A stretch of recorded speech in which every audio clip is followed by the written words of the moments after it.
shadows of intelligence units.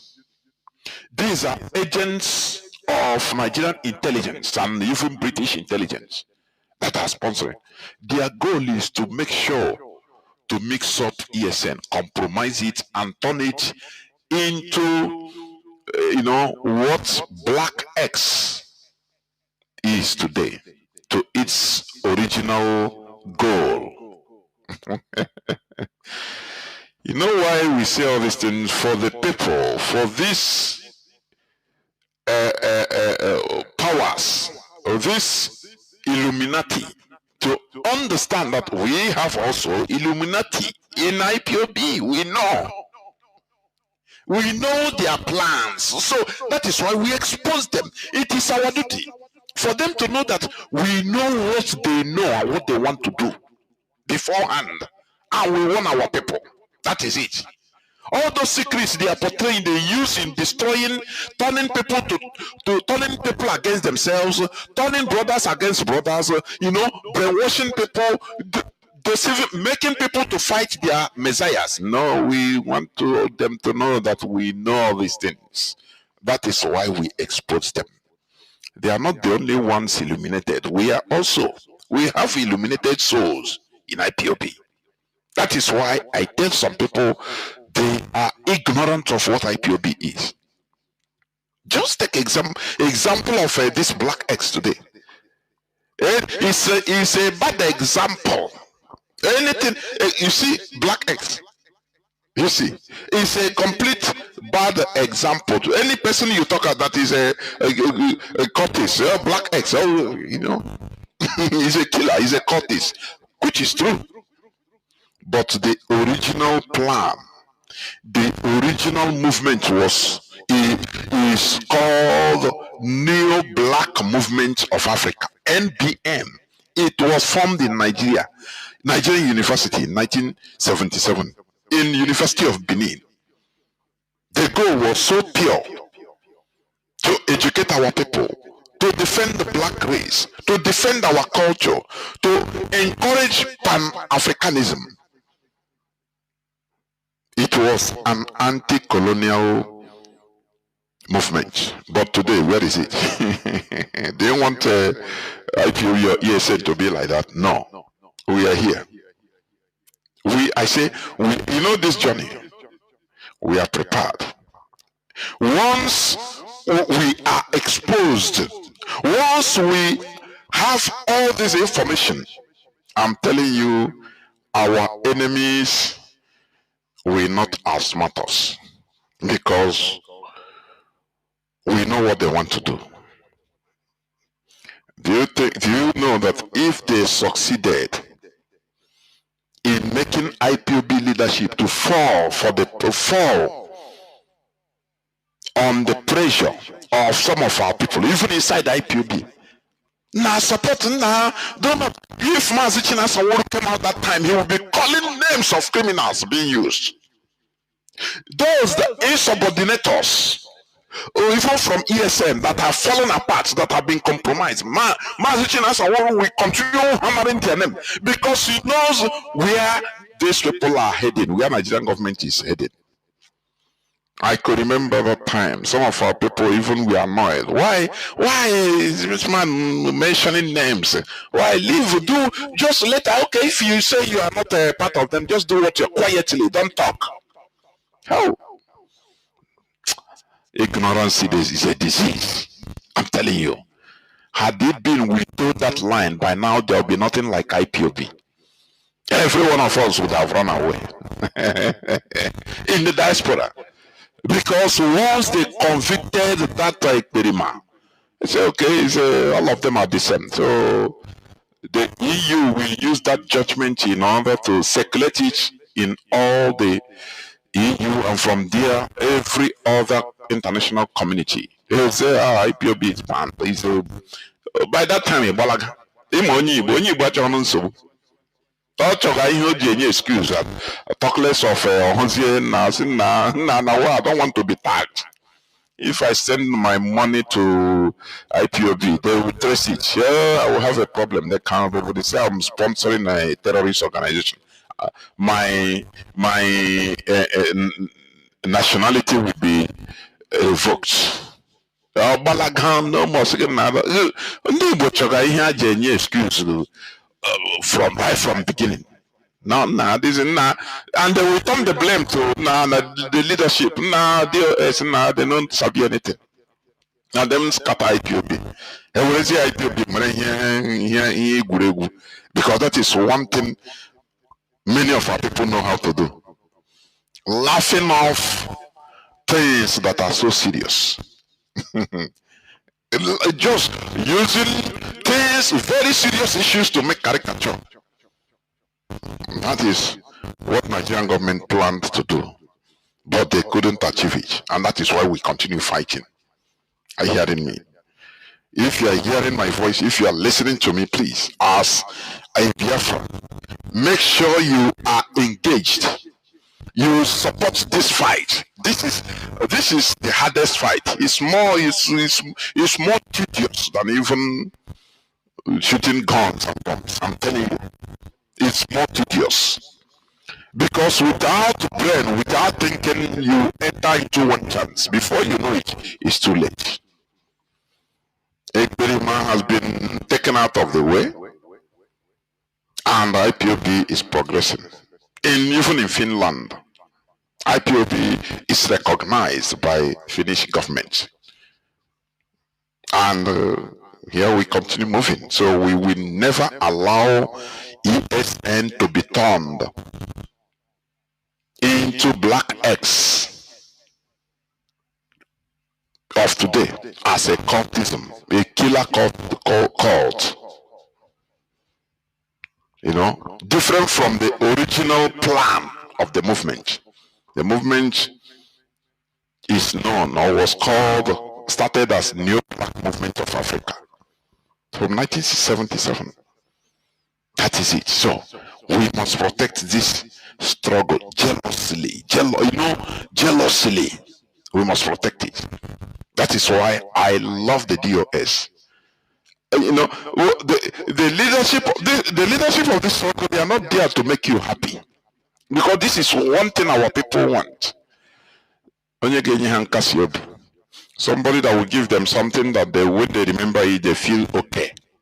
Whether it is real, whether it is true or lie, that is not their problem. Just do it. Once they remember it, give them false hope. That is why our people food church, you know. That is why our people are believers, because they want something they can rely upon. I mean, their mind. Whenever they remember it, they say, anyway, go to one Bible version. I mean, one Bible verse. For even though I walk through the valley of shadow of death, I fear no evil. This is one thing that gives our people, you know, happiness. They want something to hold at least. Anytime they don't care the authenticity. That is not their problem. And the leadership continue moving on. IPOV continue moving on in its pure form. I say maintaining her purity. That is why Daniel Bwala is crying. Are you getting what I'm saying? That is why Nigerian government is crying. When people talk against IPOB, I say I laugh at them. When I see some people on X talking rubbish, IPOB are miscreants, I laugh. I say these are the where you are talking, it is only your space. Maybe a few people are listening. Maybe among 200, 300 people that are listening, it's only 50 that has the same mindset with you, and you're talking, think that you have arrived. Go and ask Nigeria. Nigeria understand, they have intelligence. Nigeria understands what IPOB is doing. Britain understands very well. It's not you as individual. Individual, you don't know nothing. Because you don't see nothing, you don't know nothing. For you, whatever you don't know, whatever you don't see does not exist. That is not IPOB. IPOB is, we are on it. Or you see this struggle, we did here. Therefore, support what we are doing. financially support IPOB, donate to ESN. Forget about the demonization. Forming, Dave Umahi, when he was the governor, he boasted that he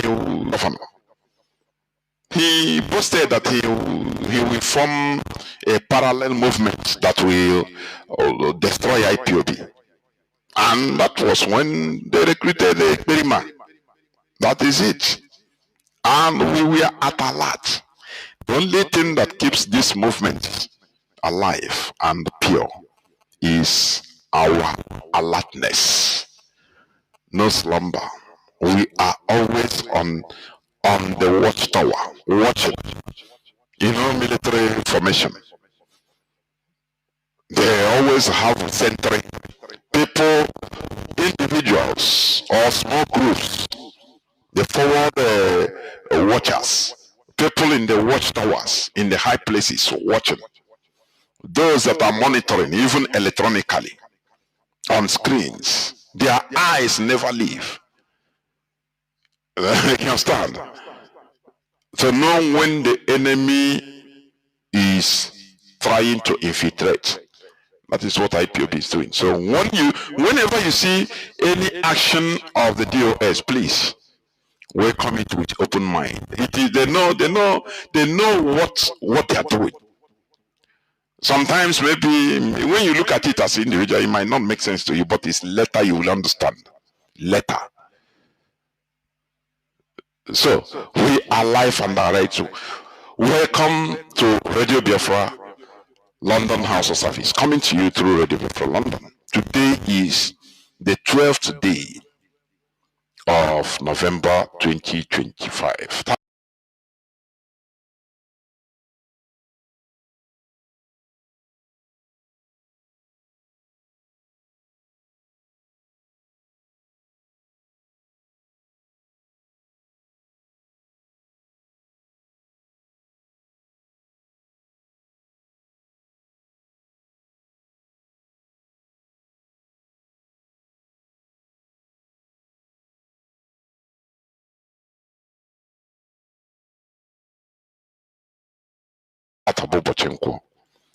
We will continue on this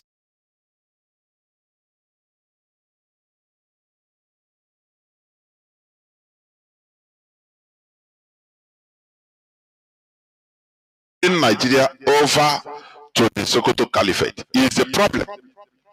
That is it. The only solution of Nigeria, the only solution of the situation in Nigeria, the Christian genocide, is balkanization of Nigeria. And that is where we stand. That is the only solution. Are you getting it? That is what, because you see, Mazi Chinedu said it last time on Saturday, that leaving Nigeria the way it is, the caliphate has hijacked. Britain is in charge of the crude oil in Biafra land, and they are getting everything through the caliphate. So the oil and gas that they are using to sponsor all this terrorism is in the hand of the caliphate.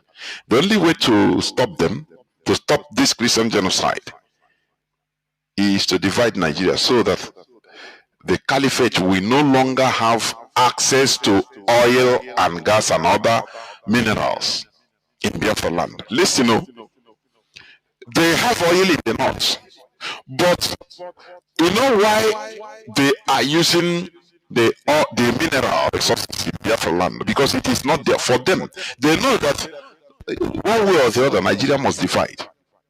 One way or the other. So they continue looting. It is not their own thing. It is not their thing. When you are using, for example, you will see when you are in a mansion that is not yours, a mansion, that you just found yourself in that mansion, everything is there, and you have a sense of that a day will come, the owner will come back. You don't know the owner, you just imagine. You will enjoy the maximum. You will go over the whole rooms there, checking whether there are even gold or anything that you can take, because it's not yours. Anytime, the owner can come anytime. So you have to make maximum usage of your time there. That is what the Fulani they do. The Sokoto Caliphate is doing. Now, if Nigeria divides and the North have their own country, as Ariwa or as Nigeria, name them. Now, the resources in their land, they will now learn how to use it judiciously. Do you see that?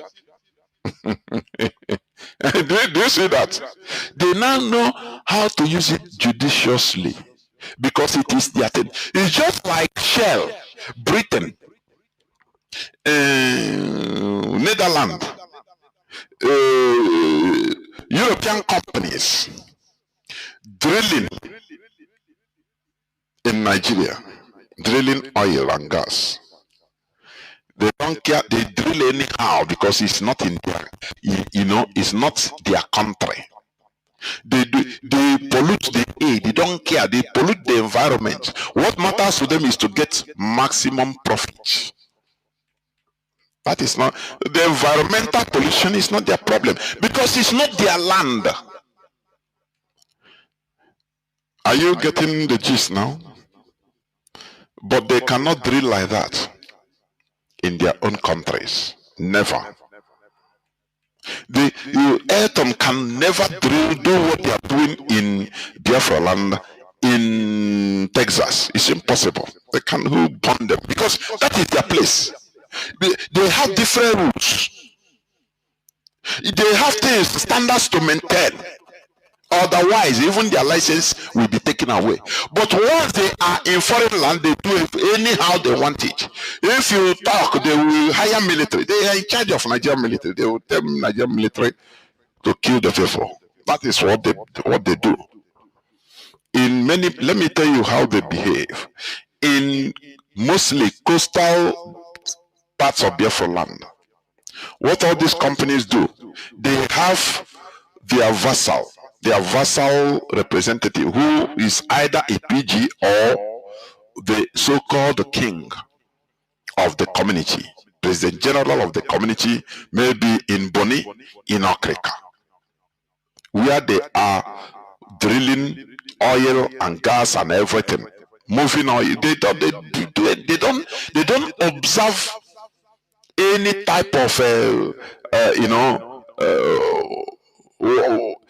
they don't have anything to fear about.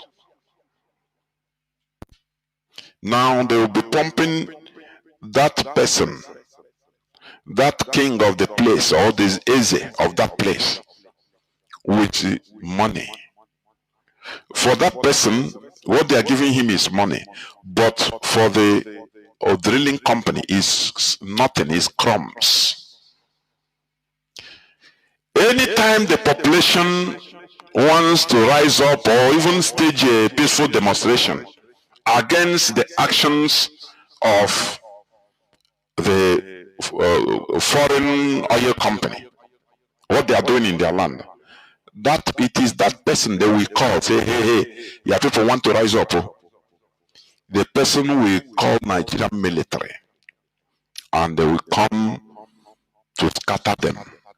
Sometimes they kidnap some of them. They will never allow them to rise up to breathe. They know what they are doing. You see that? So this is what the Sokoto Caliphate is doing in our land. They are stealing, oil that doesn't belong to them. That man, one of them said oil in Bayelsa belongs to Jigawa. That is why they are dealing with it anyhow. without observing rules and regulations, environmental regulations and control. They don't care. It is not their land. It is not their thing. They are stealing it. Had it been it is in their land, they will have respect for the environment. You now see? So the Sokoto Caliphate is, is in charge and needs to be dismantled. So when if Nigeria is balkanized like Yugoslavia, everybody now will go and take care of their thing in their own way. If you mess up, it is the same you people. People will rise up because it is now there will be sense of belonging. It is our thing. Even in the north, they will say the people will rise and say, no, you cannot. No, this is our thing. It's for all of us. It's not for only you. But in the Nigerian case, as long as we are still in Nigeria, we are far. The northerners, the caliphate is seen us as conquered territory, as a people that is far. They are not together. It's not their thing. So they are using our thing as they want, because they know that one day they are looting. They know that one day we will rise up and stop them. So them and Britain, they are looting as much as possible as they can now. That is why the solution for this Christian genocide today is to cut off the financing of the terrorism, the Sokoto Caliphate, which is divide Nigeria, separate Nigeria. Remember, as I'm saying, the topic continues, the manipulations of the Sokoto Caliphate. Just listen to this. The Council of Islamic Affairs, headed by the Sultan of Sokoto, is a shame and a disgrace to Nigeria. That's why you cannot tell me that because of climate change, you have the audacity to go about killing people and chasing people away from their ancestral homes.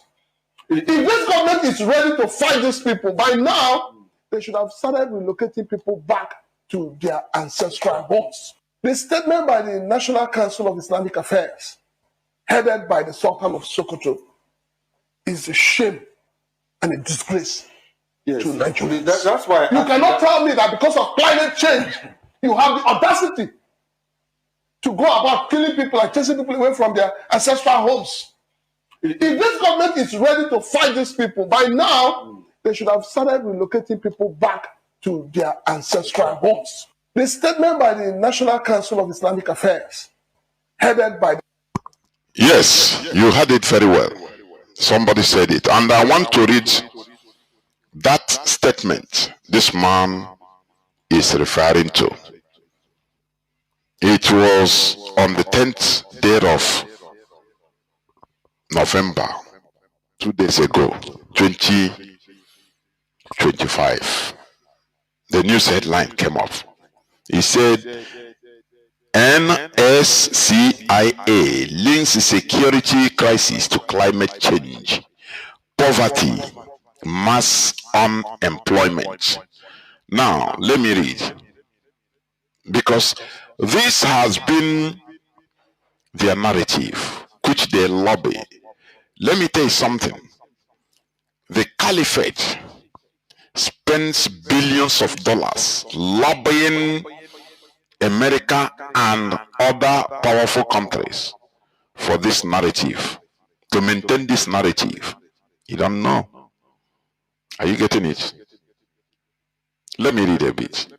The Nigerian Muslim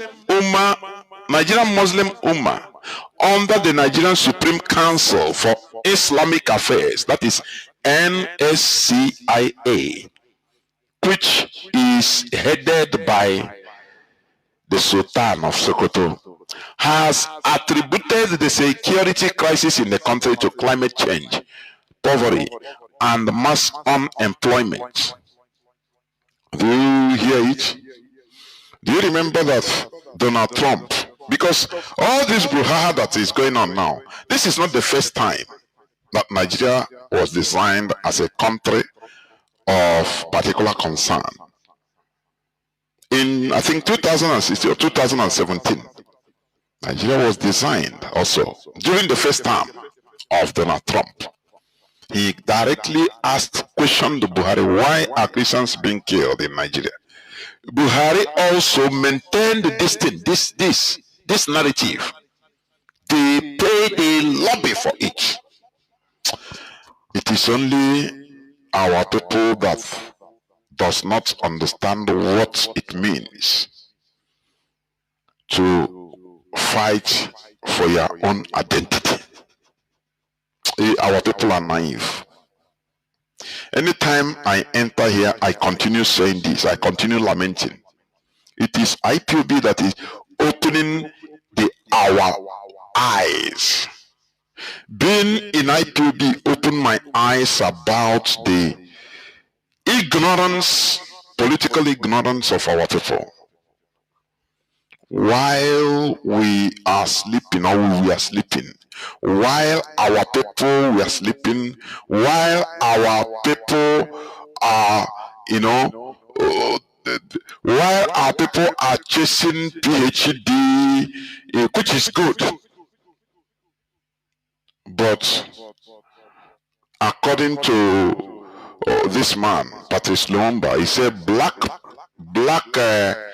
beauty without black power amounts to the rubbish. Black beauty without black power amounts to nonsense. It's nonsensical. While our people are chasing paper money, they disregarded the political power. They don't understand politics. The people that understood politics continue lobbying. Politics is not played by one person. It's not what you see that is going on in our land, in Igbo and mostly in Biafra region. As political elites, they are not playing politics. They are doing business. After all, you've had Alhaji Sage. He said, they asked him, what are all these Igbo politicians? He said, I beg, leave them. These are businessmen. They are not politicians. Because do you know why? They are doing politics of selfishness, self-aggrandizement, ego. Do you see how weak was humiliated by, is it an army captain? Do you see that? A whole minister, let me put it like that, minister, or is it commissioner? They call him minister of our federal capital territory. It's like a governor. Have to call chief of defense staff on his phone and now pass the phone to the captain. Does it tell you anything? That he has no power? All those things he's doing is rubbish. He called this, he said, okay, let me give to your boy. He gave to the man, the boy, the army captain. The captain stood his ground. He said, okay, I've heard you. It's okay. The man didn't give him order to stand down. And Wike, finished by going out of that land, going away. It tells you everything. Are you getting it? So, our people don't know how to work together. That without we, there will be nothing like me. This is where we fell woefully. And this is what IPOB is trying to correct. It's not easy. It's never easy. Because our people thought that, we are Republicans in nature. We thought that republicanism means, everybody doing as you want, as you like. Doing your own thing, don't mind our collective interest. That is what, to many of our people, that is what republicanism means. When these people were lobbying, going to America, having meetings, northern governors meetings, discussing issues concerning their land themselves, going to America, spending money, looted money from Nigeria, lobbying people, having lobbyist group. Ask Igbo or Biafran governors, do they have any international lobbies or lobbyist group which they pay in order to lobby for our region?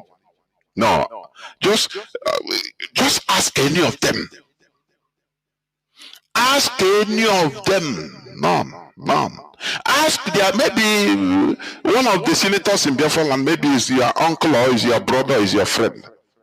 Ask when you are together, just like friendly talk or brotherly talk. You ask him, brother, you people, do you have any, not you individual, having, because each and every one of them can have or can be paying maybe one person or the other in America, in England, in any part of a Western Hemisphere as a lobbyist in order to be, or bribing him for his individual political career.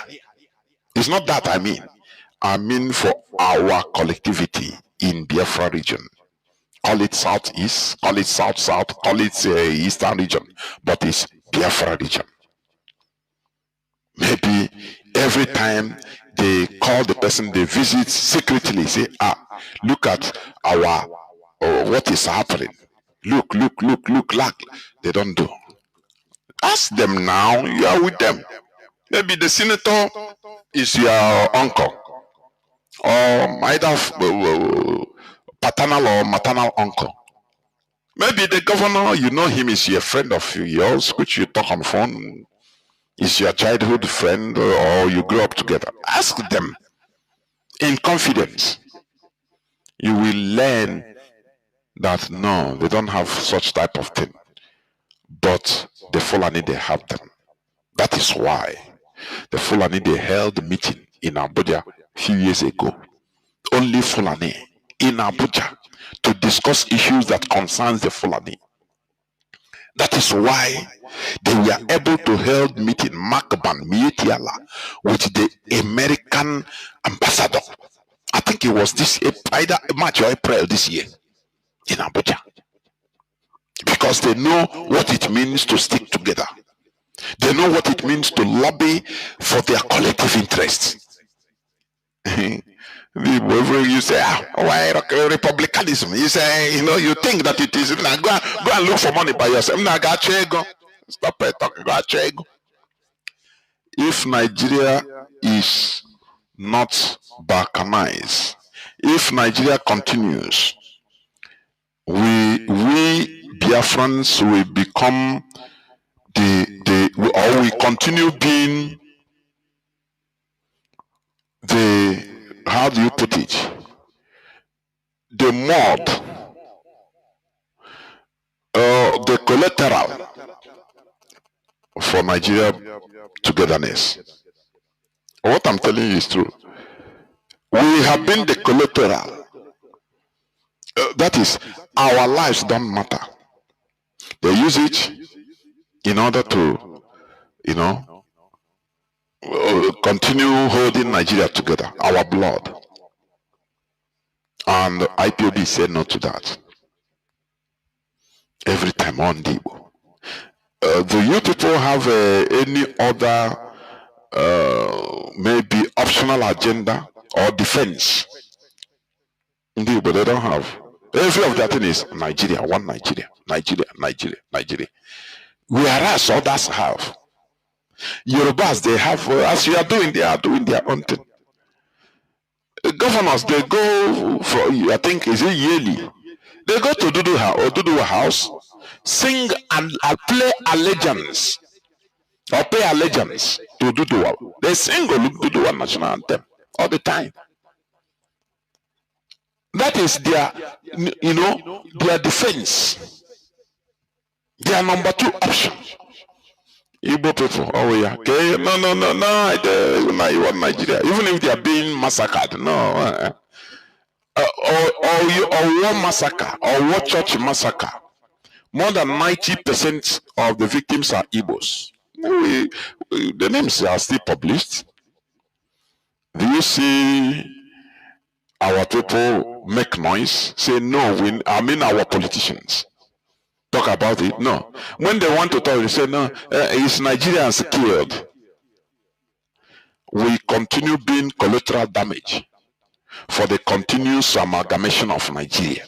It's a cause. Look at the people that were killed in Uromi. The northerners that were killed.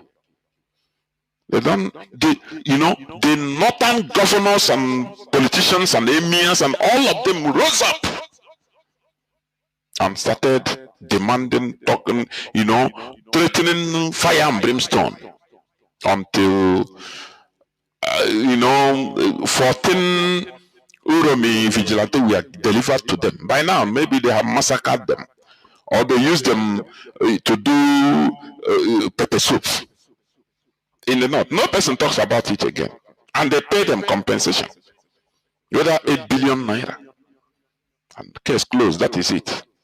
Revenge. Or one massacre. Oh yeah. Ndị Igbo being killed, massacred. Igbo politicians, where are you? No, well, everybody is on their own self because everybody is fighting for his own. This is I don't know. Are we caused with ignorance? I don't know. Republicans thinking that republicanism is don't mind your brother, just do your thing. It's heavy ignorance or mischief, I can call it. Now, what that man said on the clip which I played about the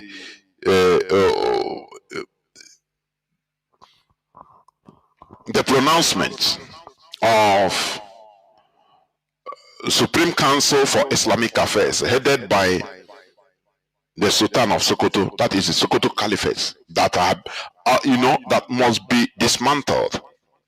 Okay, let me continue reading. This was just as it described the designation of Nigeria as a country of particular concern, CPC, by the United States President Donald Trump as a ploy to destabilize the country. He said it's a ploy to destabilize Nigeria.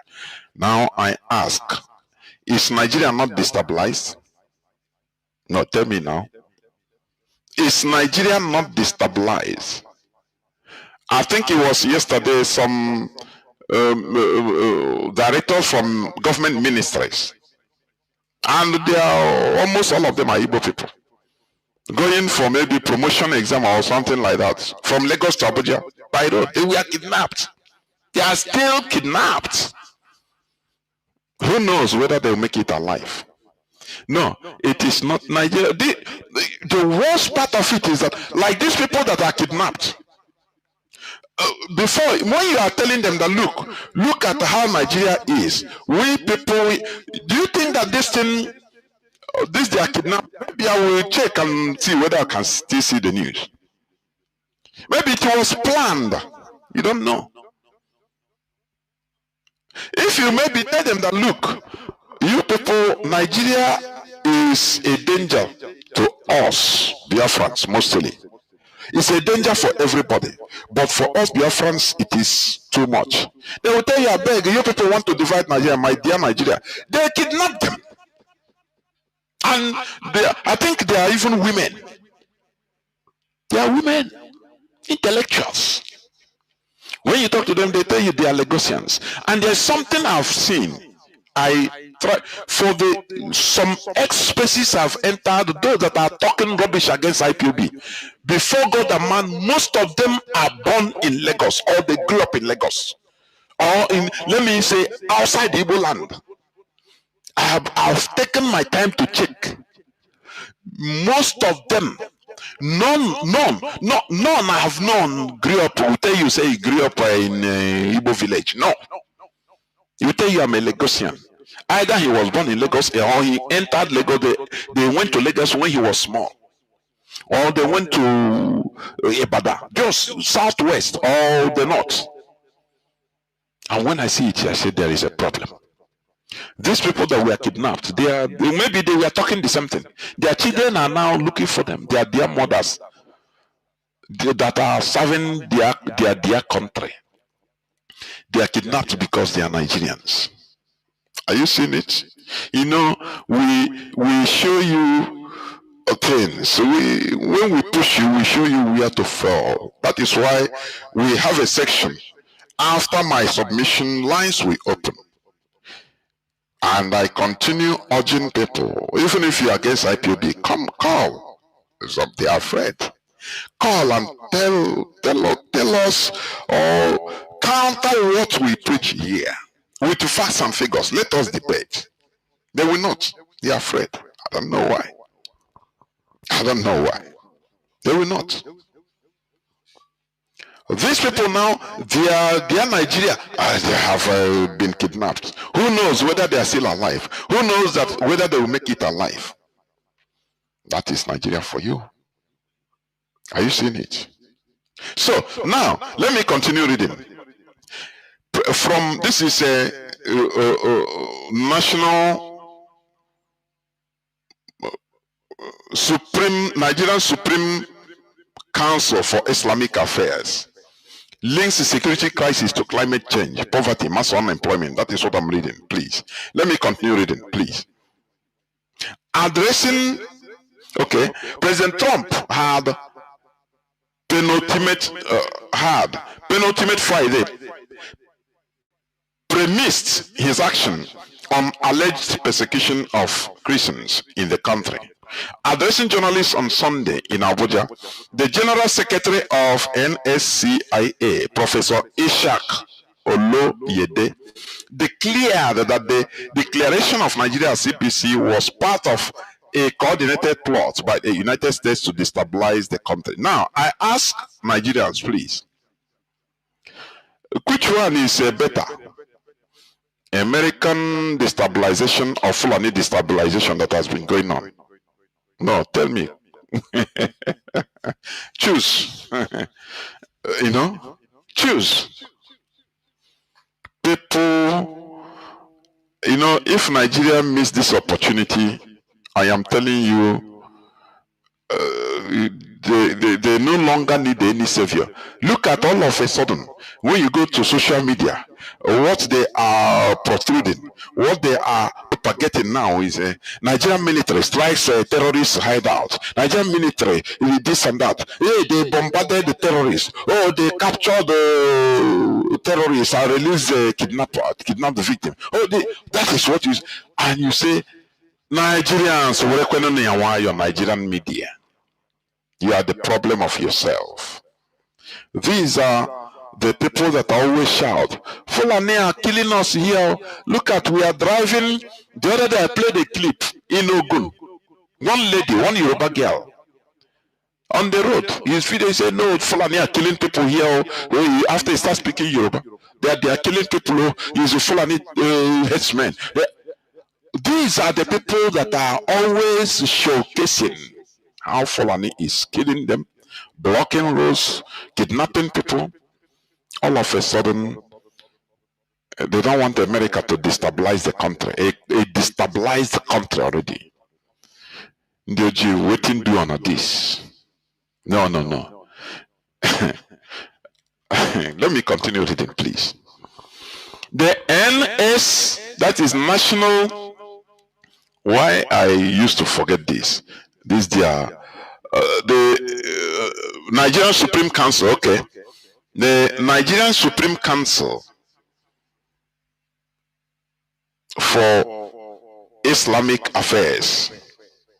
Nigerian Supreme Council for Islamic Affairs equally rejected the claim of Islamic invasion, attributing the violent crisis in the Middle Belt to ecological challenges thrown up by degraded pastures and dried up water sources in the far north Sahelian belt. It also identified poverty and mass unemployment of youth as instigating criminality. Now, no, let us take it. He say it is degraded pastures and dried up water sources in the far northern Sahelian belt.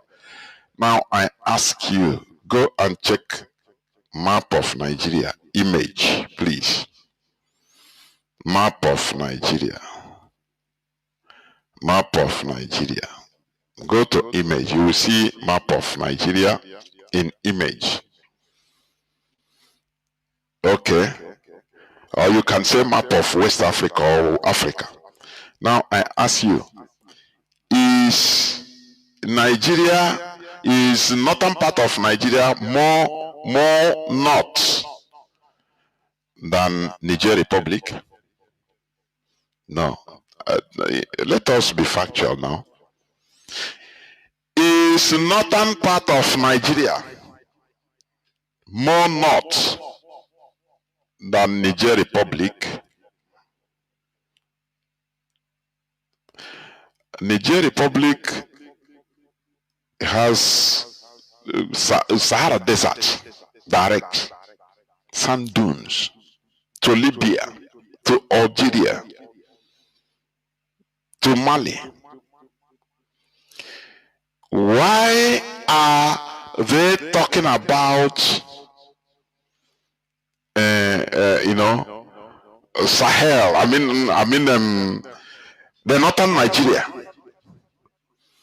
because of degraded pastures and dried up water resources or water sources in the far northern Sahel. Is Niger Republic not living? Is it not a country today? Are they not living? Now, let's come to what they are saying. Let Buhari use this as an excuse in America in 2016 or 2017. He said, no, it is because of lack of pasture, climate change. And you ask, if there is encroachment of desert, we are human beings. You try to make efforts to solve it. Lake Chad is now remaining 10% of its original size. 10% of its original size. It has dried up only, almost dried off. You ask, are they not human beings? Can't they do what United Arab Emirates is doing?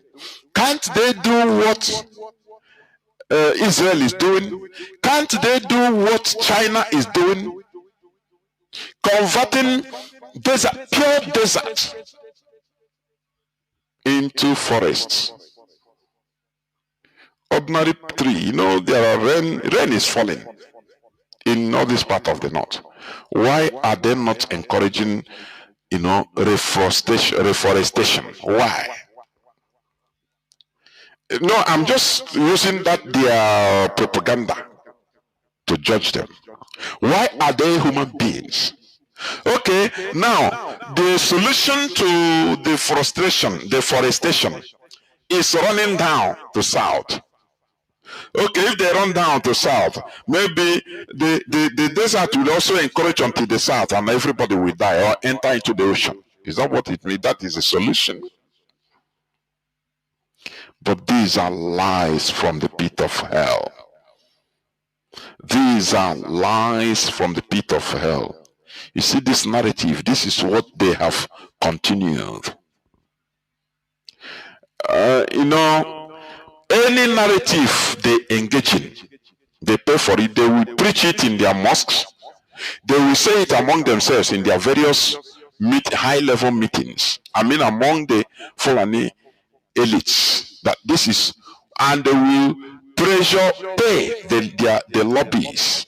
They will pay the caliphate, the Sokoto caliphate. They have the money. They can pay scientists.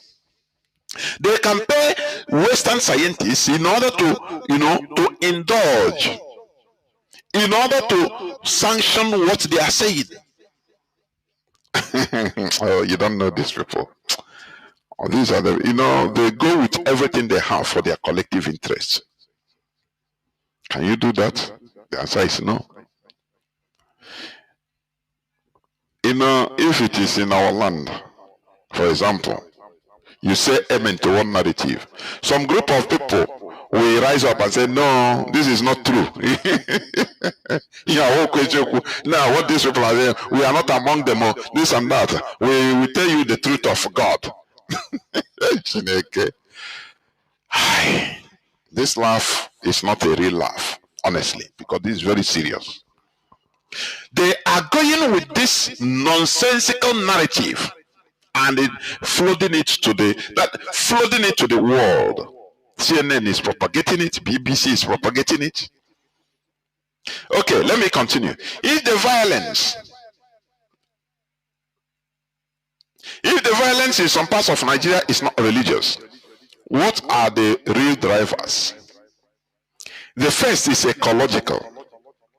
Is ecology that is driving the Fulani to be paid to come into Nigeria to resettle. That is ecology. It is ecology that is making Fulani to be brought into Nigeria in order to help APC win election. Is that ecology? No, tell me it is ecology. It is climate change that makes them to bring arms so that they will be displacing communities, ransacking communities and settling there. I mean the Fulani. Being championed by the Sokoto Caliphate. No, this is a climate change, right? Fulani have seen that Nigeria people, the indigenous people in Nigeria are 00000. They are manipulable. That is their calculation, and that is why they are doing what they are doing with audacity. I am telling you. When they read history, they saw how their great-grandfather, or one of their great-grandfathers, Ottoman Danfodio, he manipulated a whole Hausa kingdom, a kingdom. And they turned the Hausas against Hausas and fought themselves and gave victory to a foreigner. And they say, these people are idiots. We can manipulate them. This is the reason why Europeans conquered Africa. And that is why they are still in Africa in a neo-colonial way. Because they saw that they are more than Africans, both in thinking faculty, both in action. That is why they are still there. That is exactly what is empowering the Sokoto Caliphate. That these people, you can manipulate them. They are manipulable.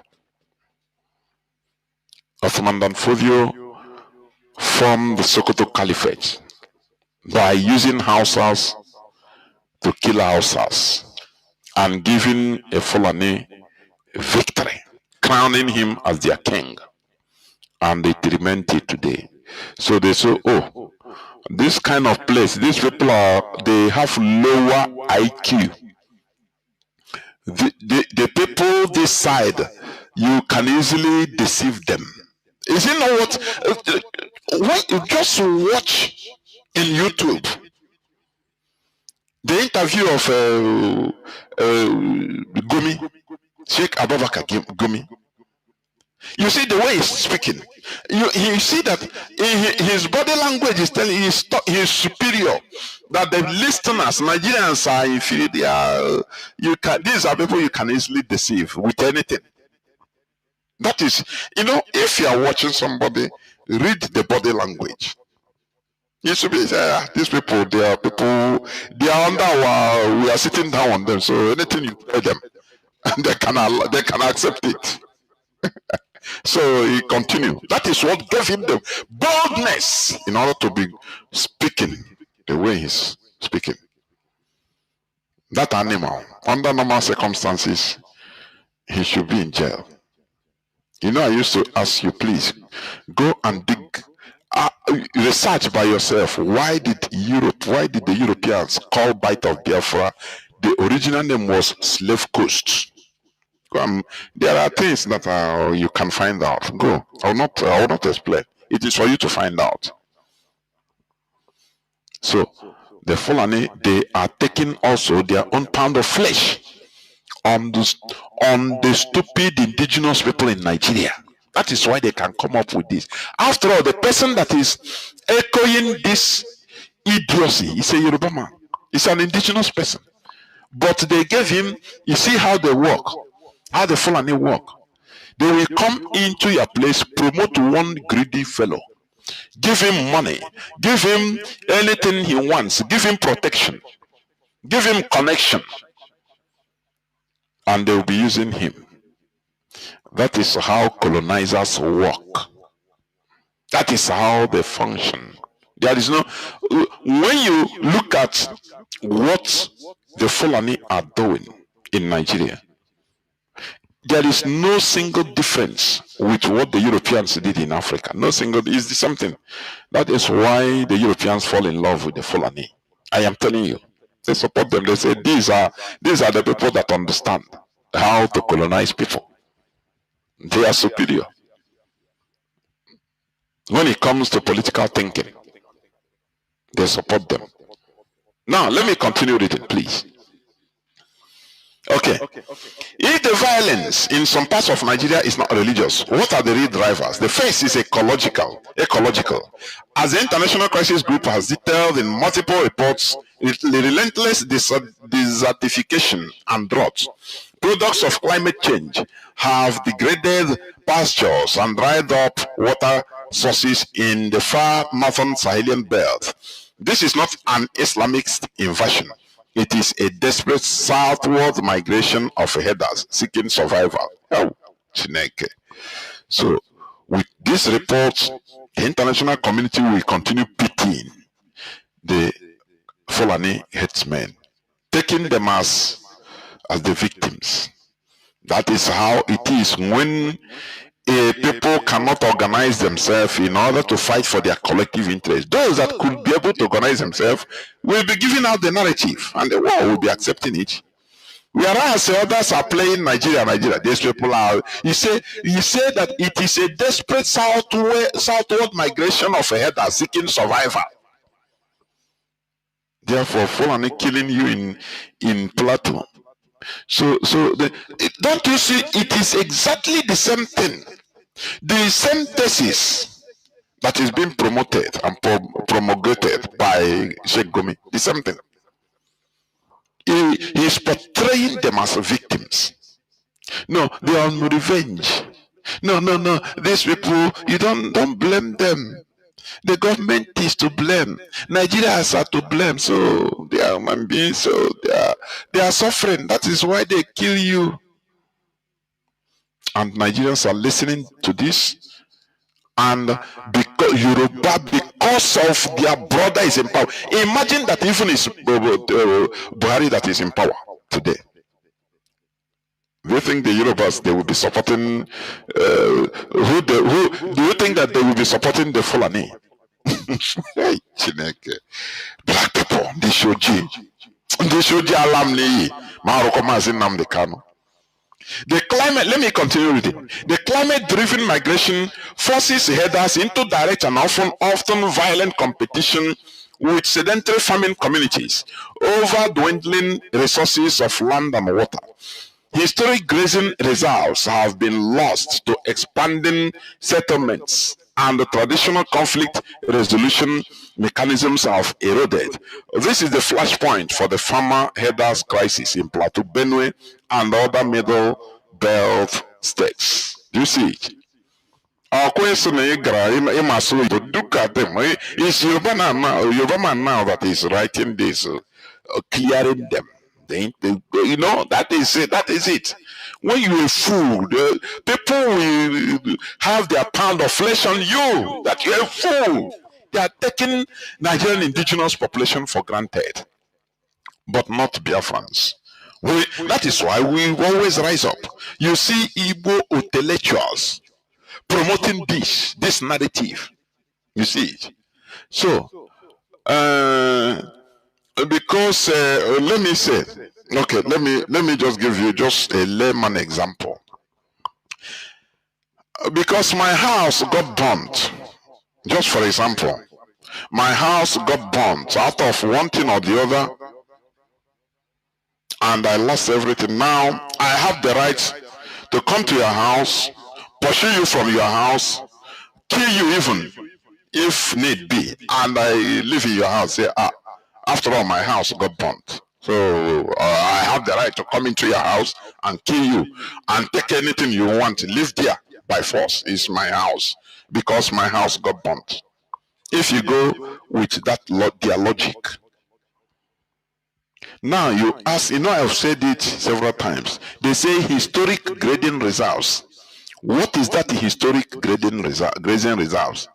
It is the reserve, grazing route given to the Fulani by the British colonizers. They came, they told the Fulani, say, okay, this will be, they give different places, different parts of indigenous community lands as their grazing routes. And that is what they are still clamoring. Do you remember Buhari did the same thing? He said that their old grazing routes have been lost. You see that? You see that? Okay, let me continue reading. The second driver is criminality. In the northwest, northeast, and the southeast, banditry is fueled by overlapping factors of grinding poverty, mass use, unemployment, drug abuse, porous borders, and the proliferation of small arms and light weapons over the decades. Crucially, as researchers have noted, it is also driven by illicit artisanal mining and solid minerals. Criminal syndicates and bandits sack villages and displace populations, creating ungoverned space for their illegal mining operations. This is a violent, organized crime racket for resources, and there is nothing Islamic about it. In the Zamfara, Katsina, and Sokoto axis, Muslims have lost more than 1,200 souls to the same bandits who answer to crime, not tribe or faith. These are, do you see their narrative, how they are bending everything? Now, let me tell you, what the Sokoto Caliphate has always been doing is trying to nationalize terrorism so that it will not be pinpointed to, oh, it is only in the north. Are you getting the gist now? So that when there is international outcry, they will say it is all over Nigeria. Oh, we know when I say, I don't know how to say it again. These people, the politics, honestly. Our people don't know politics. No. They can brag, they do this, they correlate, but politics is zero. They make sure, these people tried to make sure that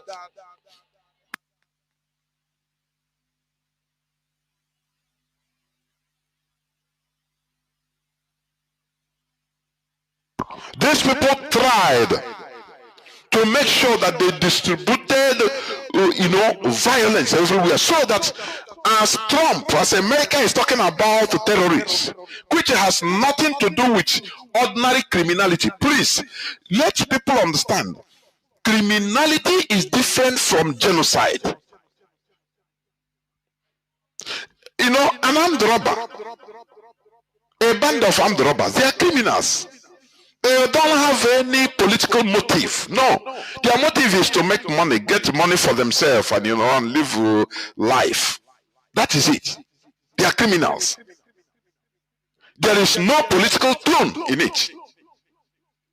But terrorists, these Islamist terrorists, this Christian genocide, there is an undertone, a political undertone. They want people exterminated. They want demography to change to their favor. They want certain type of people out of the way. That is Christians out of the way. And the Fulani, they are methodical. The Sokoto Caliphate. I've said this. I have said this several times, and I will continue educating people about it. The Sokoto Caliphate, they know how to, they have many options of rallying other non-Fulani indigenous Muslims around them. Are you getting what I'm saying? They can use oh, we Muslims, in order to carry the whole other non-Fulani Muslims under their umbrella, to commit, to get what they want as a group. Remember, during the election campaign, presidential election campaign, there's one Fulani man. He went to a Christian community in the north, the Christian village or the church even. He addressed them. He was campaigning. He told them, say, whether you're a Christian or a Muslim or a non-Christian, anything, no, remember first, you are a northerner. That is the sentence, the word he used. So they know how to use one thing or the other to rally people around them, to get the thing they want first. Now, when they get the thing they want from Igbos or from Southerners, now they now unleash mayhem to the Fulani. Now we come up and start massacring them. Are you getting it? So, you know, the other day I told you, I read even how Lukurawa came into being. Lukurawa terrorists. It's a Muslim Fulani Muslim terrorist that is going on today. These were foreigners. But look, the Fulani bandits operating in Nigeria, in their side, used to, you see, oh, this is colonizers, how they work. They cause a problem and come as a solution. Now, these Fulani bandits, local Fulani bandits, will go and steal their cows and goats. I mean the local non-Fulani people. They will they will go at the night, raid their cows, rustle their cows and their heads. And when they complain to the Nigerian military, these are not Fulani, and most of them are Muslims living in their communities. When they will go to complain to the Nigerian military, they will do nothing. And it is the plan of the Sokoto, the Fulani, the Mietiala. They will block the Nigerian military from coming to their rescue. Listen. Now, when this thing continued, they are neither protected by the Nigerian police or military. It is the same Mietiala chieftains in their area went and gathered, called a meeting with their chief, with the chief of this non-Fulani community, and told them, say, look, you people have been suffering this thing, and Nigerian government is not even coming to your rescue. The military doesn't care. Neither the police. So there are these people outside Nigeria, which are good people. They are Muslims. They are armed. They can fight these bandits that are wreaking havoc, that are causing, rustling your cows and chickens and goats all the time, stealing your farm products. We can go and invite them for them to protect you. Do you see the advice, the small advice of Satan? They know what they are doing. They say, do you see, we know them. We can go and, if with your permission, we go, but you go pay, you contribute money, you give us transport, we do everything. We know where to get them. They are not Nigerians, but they are very good people. They are Muslims. When the PGs of the communities, the kings of the indigenous people there that are Muslims, they heard that they are Muslims. They say, bring them. Allah Akbar, bring them to protect us. The Mietiala people will go and arrange. It is still their people out, the Fulani outside Nigeria. They will say, yes, you people can come in. When you come, pretend to just be with them. They come heavily armed. They came and dwell in the villages. They told them, no, we will protect you. Don't worry. As long as Nigeria government is not protecting you, we are here to protect you. Nobody will come and steal again. And they stayed in their communities. They gave them anything they want, give them information, everything. They started preaching to them their version of Wahhabis Islam. These are Fulani, foreign Fulani. You see. Now the community also, as Muslims, they say, anyway, Now, wow, but this one is okay. But as long as we no longer lose our goats and cows, when they got their roots, know the ins and outs everywhere, they start attacking the military.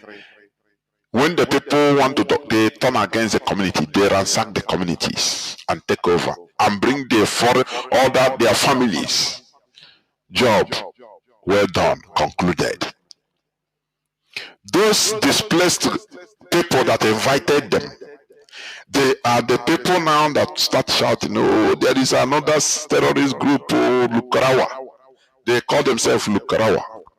Do you see how they have taken over and they continue plundering other areas, other communities? This is how they work. There is complete colonization.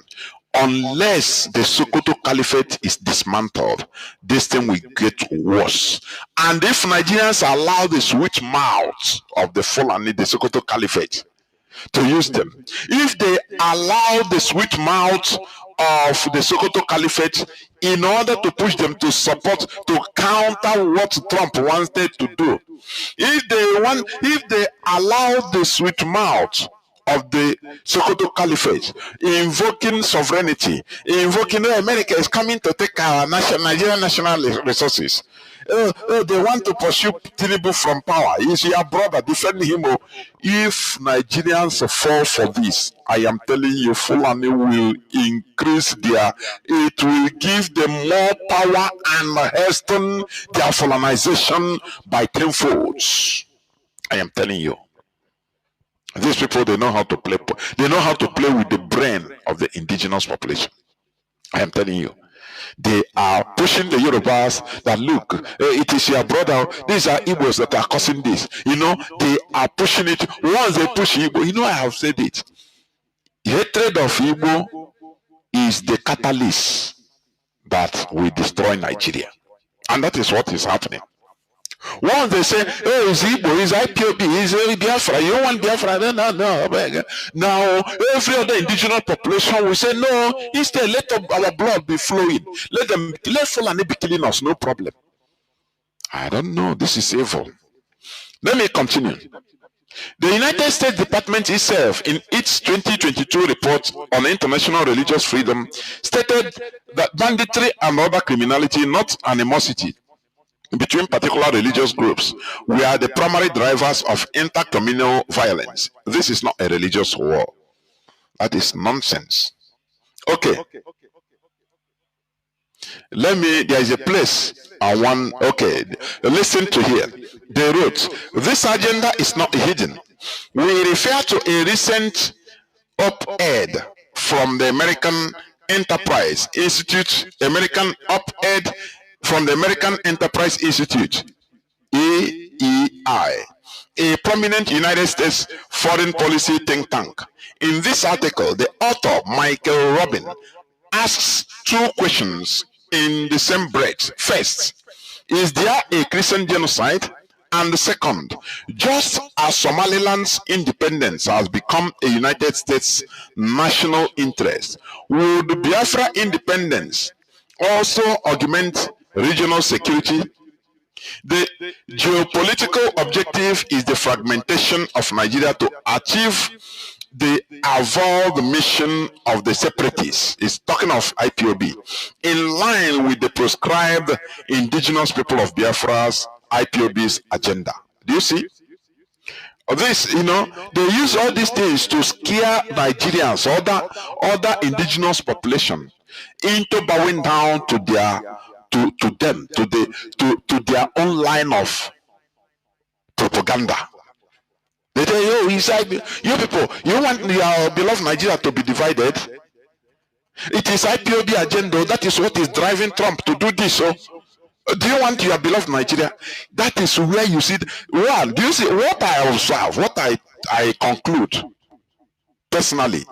One of the main reasons why the indigenous people, other indigenous populations in Nigeria, are driving against Biafra, anything Igbo, is because they have been used They were used in order to fight the same Biafra under false narrative from 1966 to 1970 to kill Biafrans.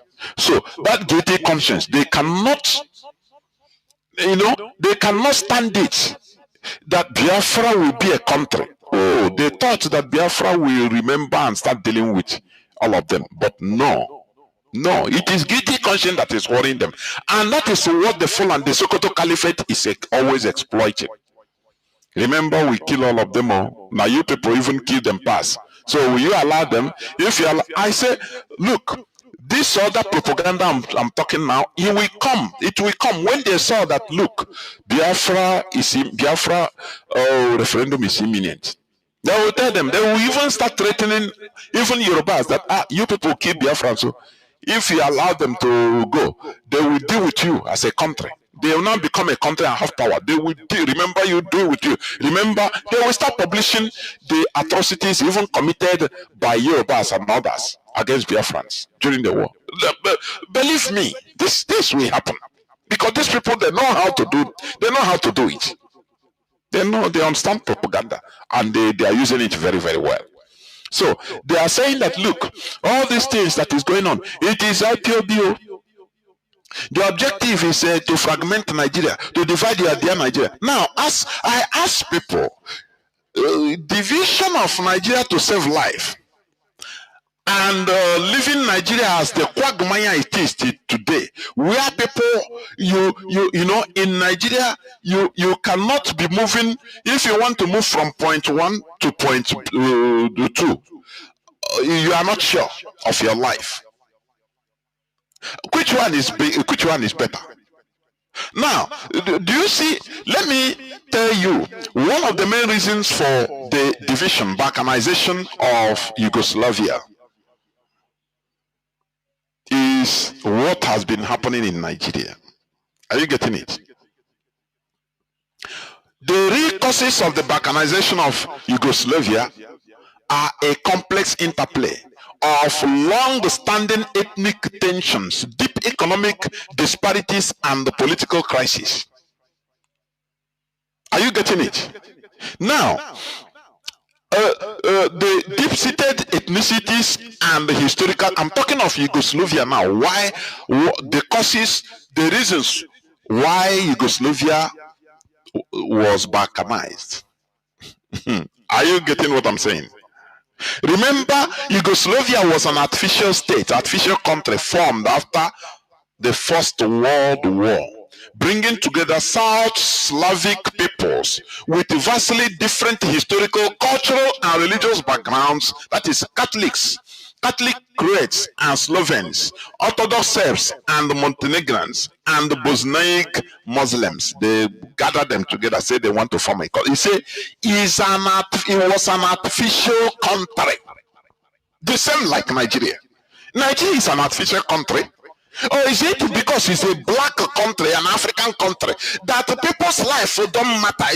That is what I cannot understand. The issue is this also. The people that are suffering this, they don't even care. They don't care. They have a hatred of Igbos that is killing all of them. I want to just look. I'm talking of Yugoslavia now. The different ethnic groups in Yugoslavia had a history of conflict. Most notably, the brutal inter-ethnic violence and genocide during Second World War, which created deep mistrust that was suppressed but never fully resolved under communist rule. Because under communist rule, they just brought them together, say, now you're a country. An artificial, he calls it artificial country. They say artificial country now because Yugoslavia is no more. Nigeria will be called the artificial country. I'm telling you, when it is no more. They will tell you, you want Nigeria to divide. But people are being killed, murdered, because they are Nigerians. By an ethnic group. So, you see, Yugoslavia was an artificial state. formed after World War Second or World War First. The same, Nigeria is an artificial country created in 1914 at the start of First World War by one man, Frederick Lugard. He brought to people the Sokoto Caliphate that has been there in jihadis, is a jihadist caliphate. That their motive is to, is to Islamize everybody, the whole indigenous people everywhere in that Sokoto Caliphate. Now Britain facilitated them. They left the Sokoto Caliphate structure, or that throne. After conquering them, they didn't dismantle the caliphate, rather they left it because they know they are going to use it. And that is the usage, it is what they are using today. They knew they knew that they were going to use the Sokoto Caliphate to run Nigeria. And that is what is happening today. That is why they left the structure. That is why they tried everything to convince Ahmad Bello to remain in Nigeria. That you people will enjoy it. I'm not going to enjoy them, just remain. We know what we are talking. And that is it today.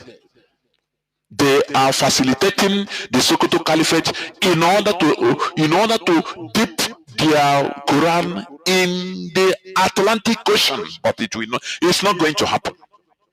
I'm telling you. Look at pig in the creek. Once here, America, say, come now. Now all this thing that is going on now open the eyes of people that cares to know about the real people that are causing insecurity, benefiting from this Fulanization agenda. Do you see how they rooted Asari Dokobo, the pig in the creek, in our land? Do you see that? Giving him the license to operate machinery, to be killing people, to and making money. Do you see the reason? So, the reason why Yugoslavia was divided into their separate countries today is the same reason why Nigeria should be divided. Whatever that is good for the geese is also good for the gander, for your information. Now, they said one of the reasons, I'm talking of Yugoslavia, he said lack of a unified identity. Is it not what is happening in Nigeria? Is there a unified identity? Nigeria is only in the mouth.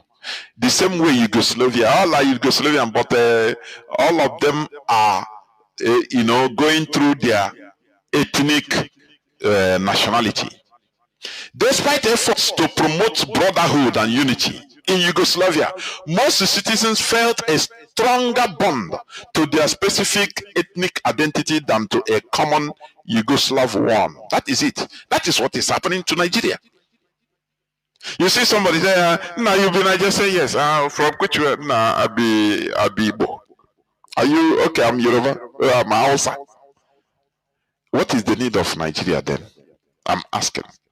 It's just a fake face. Exactly what happened in Yugoslavia. The absence of a strong central figure allowed the nationalist sentiments that had been suppressed to resurface and grow. You cannot suppress. Remember what they call nationalism when it comes to Europeans is what they called tribalism when it comes to Africa. Is the word they joke with what? After all, English is their language. So they describe, just like in Europe they call countryside, but in Africa they say village. So when you hear nationalism, in the absence of a strong central figure, allow the nationalist sentiments that had been suppressed to resurface and grow. There's no way you can suppress tribalism. It's impossible. It's a sense of being That is the sense of people being. That is what they are trying to create in Nigeria. They are trying to create, a Nigerian, just a Nigeria sentiment, which is purely Fulani. When they tell you Nigerian clothes, what do you wear? Just a federal figure. You wear Hausa Banchiki. That is it. In the military, you speak Hausa. That is it. That is what they are trying to create. So being in Nigeria means humiliating, removing our nationalism. That is our ethnicity. That is why it is only Igbo people that they can always describe as either the tribalized. I have said it is an insult.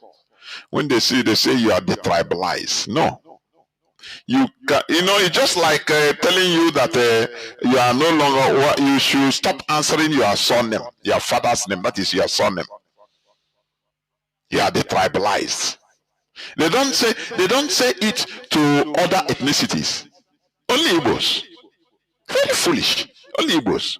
Oh, they praise you. When they praise you, you are the tribalized. Which means they are telling you are an idiot. You are foolish. They can't tell it to a Fulani man. Bala Mohammed say they are Fulani by their nationality is Fulani in national television, but it's not a tribalist, right? It's not a tribalist. Igbo man will always try to hide his nationality, that is tribe, in order to be admitted as a Nigerian. This is what Nigeria, the caliphate, is doing to us. These are the Sokoto caliphate manipulations. They want to Fulanize everybody. But here we said no. I think I saw one place where I think say Nigeria, let me see whether I can see it. Say Nigeria has mandated that no tribal, no local language will be used in school, in Nigerian schools. Let me see. Nigerian government suspends indigenous language in schools, uphold English as primary medium. Now, let me ask, this thing they are saying, are they going to do it uphold it in the north? No, tell me now. Are they going to uphold it or implement it in Castina, in the one Nigeria? They are trying to create a different set of people in the south, mostly in Biafra land, in order for you to continue being Mumutu Fulani, so they can use you now to Tomankasa. But IPOB, we are here in order to expose them, in order to give you the information you need to know. Whatever you you do with the information is up to you. But I urge you, in order to use it judiciously. Nigerian government suspends indigenous language in schools, upholds English as primary medium. That is today's news headline. And I ask, are they going to implement this in the north, for goodness sake? Are they going to implement this? There is two laws for south, mostly Biafra, because Yoruba, they are not going to talk, but they are not going to implement it. And the other ones is they're not the Fulani. Do you see that? So they are telling people, no, if you talk about this, this Trump is going to come is for dividing Nigeria. This is what the Islamic group is writing, headed by the Sokoto Caliphate. This is why I continue maintaining that. Do you see the Sokoto Caliphate? It must be dismantled. There must be a hashtag for that. Sokoto Caliphate must be dismantled. Because all how an Akbarana nation everywhere, they are engaged in Fulanization of everybody through Islamization. Now, let me just play a bit about this thing from Gumi, that animal. Let me play again. Just few before I open the lines, please. Before I go back, I go into a few minutes break. Listen, please. Listen.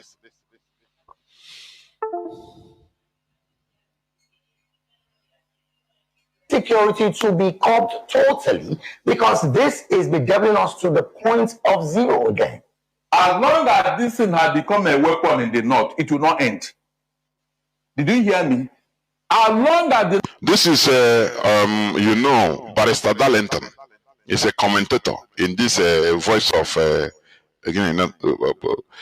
station in Nigeria. Is the voice of reason. Continue listening. He is talking direct to the face of Sheikh Gumi. Not to still believe in Al-Majiri, it can never end. They know what they are doing. They cannot deceive us again. They know what they are doing. In the first place, who told you not to educate your people? Was it? I cannot play all the clip. It's long. It's about 40 minutes long in length. Gumi have been blabbing that, oh, these people, they are not educated, they are neglected, that is why they are not educated. This man is now lecturing him in face. Do you give a free education to Igbos? Do you give them? Why this sense of entitlement by the Fulani that you must Nigeria must buy do milk for them, do tea for them every morning, give them anything they want, whereas we are left to suffer. You know what we are suffering today is what we failed to fight yesterday. I have told you, I've said it several times. South Sudan, when they fought their first war against Sudan, against exactly what the Janjaweed, what the Fulani is doing to us is what the Janjaweed was doing to them. Britain tried to hand them over to the Janjaweed, the same way he handed us over to the Caliphate. But the reasonable people, the South Sudanese, said no. They fought for 17 years, and it ended in no victor, no vanquished in South Sudan, an armistice. And they waited for, I think, another 10 or 11 years. And they saw that these people cannot change. They carry arms again, the second time, and fought for another 22 years. They didn't say, no, let us say, no, you want us to be, okay, we have fought the first war. No. Weak, were the weak. Our people were not alert enough in order to challenge the status quo, the Fulani status quo. When the armistice being signed by Gowon was never respected, everybody keep on going to find what he will eat. They say, no, go hustle. Now forget the war has ended, go hustle. Very, I know, people that has no common interests, they don't maintain common interests. The Southern Sudanese, they did that. They observed and saw that these people are still they are still encroaching to them, trying to Janjaweed them, Arabize them. And they say, no, we cannot stay here. You people have disrespected our terms of armistice. And they said, no. They carry arms again. And they fought for another 22 years before the war ended in a negotiating table in 2005. And on 2011, they gave them referendum. They had their referendum. And they voted 99.99% yes. And they became a country in 2011. Today, we are still like on the same kindergarten. Preaching, even convincing our people that we are, look at what these people are doing. No, they say no, we are Nigeria. Or go and I had somebody say no, every Nigerian, every woman, go and make your own contact, hustle your own. I say, God, which kind of mentality is this? Sometimes you want to be frustrated. Which kind of people are these? That they don't care about gathering together, looking at issues in the face, about what is facing all of us, not individual. Instead, many of our people prefer to have a privilege, to go for privilege, make contact with Al-Haji so that you'll be using his name to be bringing containers. Or he'll be helping you, and he say, see how we are good.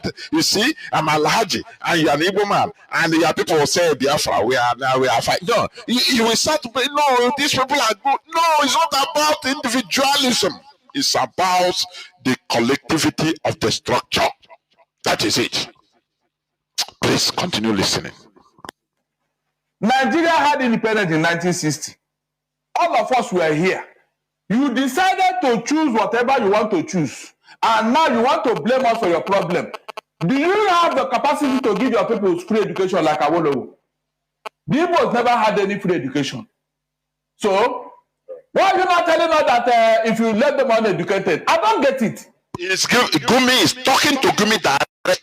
Gumi is there listening to him, and I'm happy. Because he was giving an example. These terrorists, they are not educated. So that is the reason. Remember that Gumi is their commander. Gumi is the remember this Gumi, his father, Sheikh Gumi also, that died. He was a very radical Islamist that brought in the Izala group, the terrorist group that is terror. The bandits you are seeing today was brought in by the father of this Gumi. That his name is also Sheikh Gumi. Remember, Sheikh Gumi, the father, he vowed on public television that time that there are no Christians should rule Nigeria. I don't know many people that remember this. This is his son. I get what I'm saying. So, he is giving example. Okay. These people, because he's trying to, this Gumi, these people, they see Nigerians as very foolish. No, these terrorists killing you need to pity them, understand them. When you understand them, they are lovely people. Only they are killing on revenge. They are not educated. So when you educate them, it is government force. If you educate them, they will know, they will now stop. And you ask, who educated others? Who educated others? So when you are not educated, you carry a gun and start killing people. Say no, I'm not educated. I need Nigeria to educate me. Where do you hear this type of arrant nonsense? Only in Nigeria. And Nigerians don't care. As long as it's anti-Igbo, anti-Biafra, anti-IPOB, they don't care. They listen. They take it. Very sad. Listen, please. You don't feel that you have this entitlement mentality. Is it our fault that this is not happening in your area? You people should go home and think. Yes, you created this problem. Don't run away from it. Let me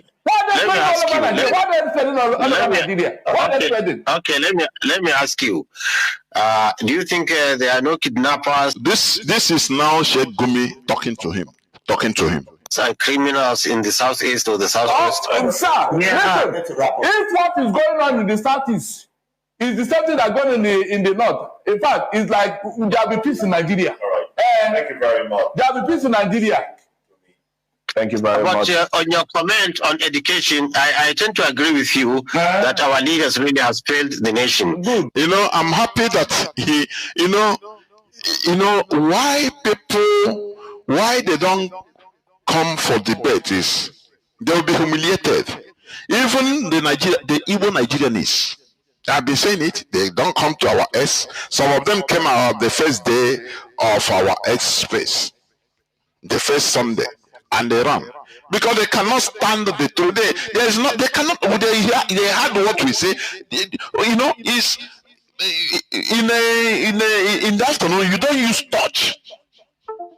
In broad daylight, you cannot use touch. So what you are saying is truth. They know it. They cannot stand it. There is no way they can defend anything. That is why even if you go to their space, they will not allow you to speak. They will be interrupting you so that you don't preach. Because some of them, they say, no, when these people speak, they will convince many of us here. So better don't allow them to talk.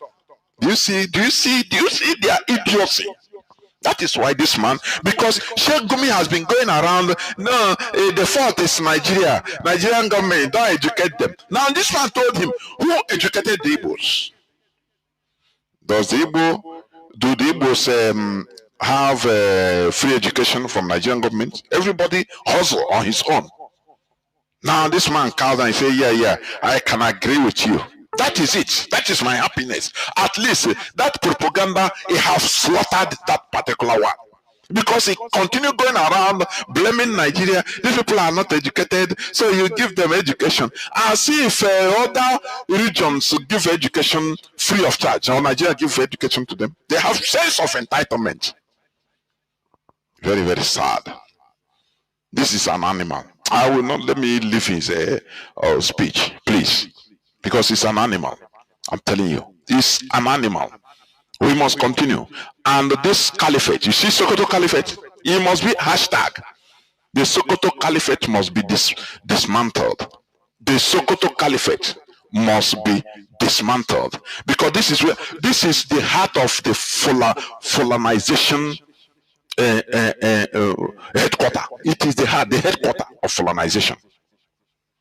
The Sultan of Sokoto will come out to speak, to be politically correct, and be underneath is working hard, killing, paying, sponsoring the killing of non-Fulani Christians. So, what the Nigerian Supreme Council for Islamic Affairs, headed by the Sultan of Sokoto, is saying that Donald Trump talking about Christian genocide is, if Nigerians allow it, is playing to IPOB's doctrine. That is exactly what they mean, the IPOB agenda. If you see that, that is what they are saying. So they want Nigerians to continue being docile. Every time somebody will put out a video where they are running in Lagos Ibadan Expressway, Lagos Expressway. Oh, they are killing us. Look at cars of abducted, kidnapped people by Fulani headsmen. People are being killed by Fulani. That is what instead of Nigeria, they are their Nigeria to be balkanized, to save life, to go the way of Yugoslavia. Which look at Yugoslavia. All the countries inside, they are now doing well. All of them are doing well. They are no longer fighting each other. Are you seeing it? They are no longer every time fighting each other in the same country. Instead, they have their countries: Croatia, Bosnia, Herzegovina, Kosovo, all of them. They are doing well. Macedonia, Montenegro, all, Serbia, Slovenia, all of them. They are now living happily, being in control of their life. But they tell you, no, in Nigeria, we must say unity of Nigeria, unity of Nigeria. Come on, come on. Let us tell ourselves the truth in the eye. Nigeria is not working, and it will never work. The only solution to this Christian genocide and to the slaughter of people, to the slaughter of indigenous population by the Fulani Caliphate, by the Fulani terrorists, is total balkanization, so that every nation will develop, protect their own thing, develop in their own pace. This is it. This is where I'm going to stop. I will go into just a few minutes break, so that when I come back, I will open the lines so that people can come in and call in. Please do not go away. I'll be right back.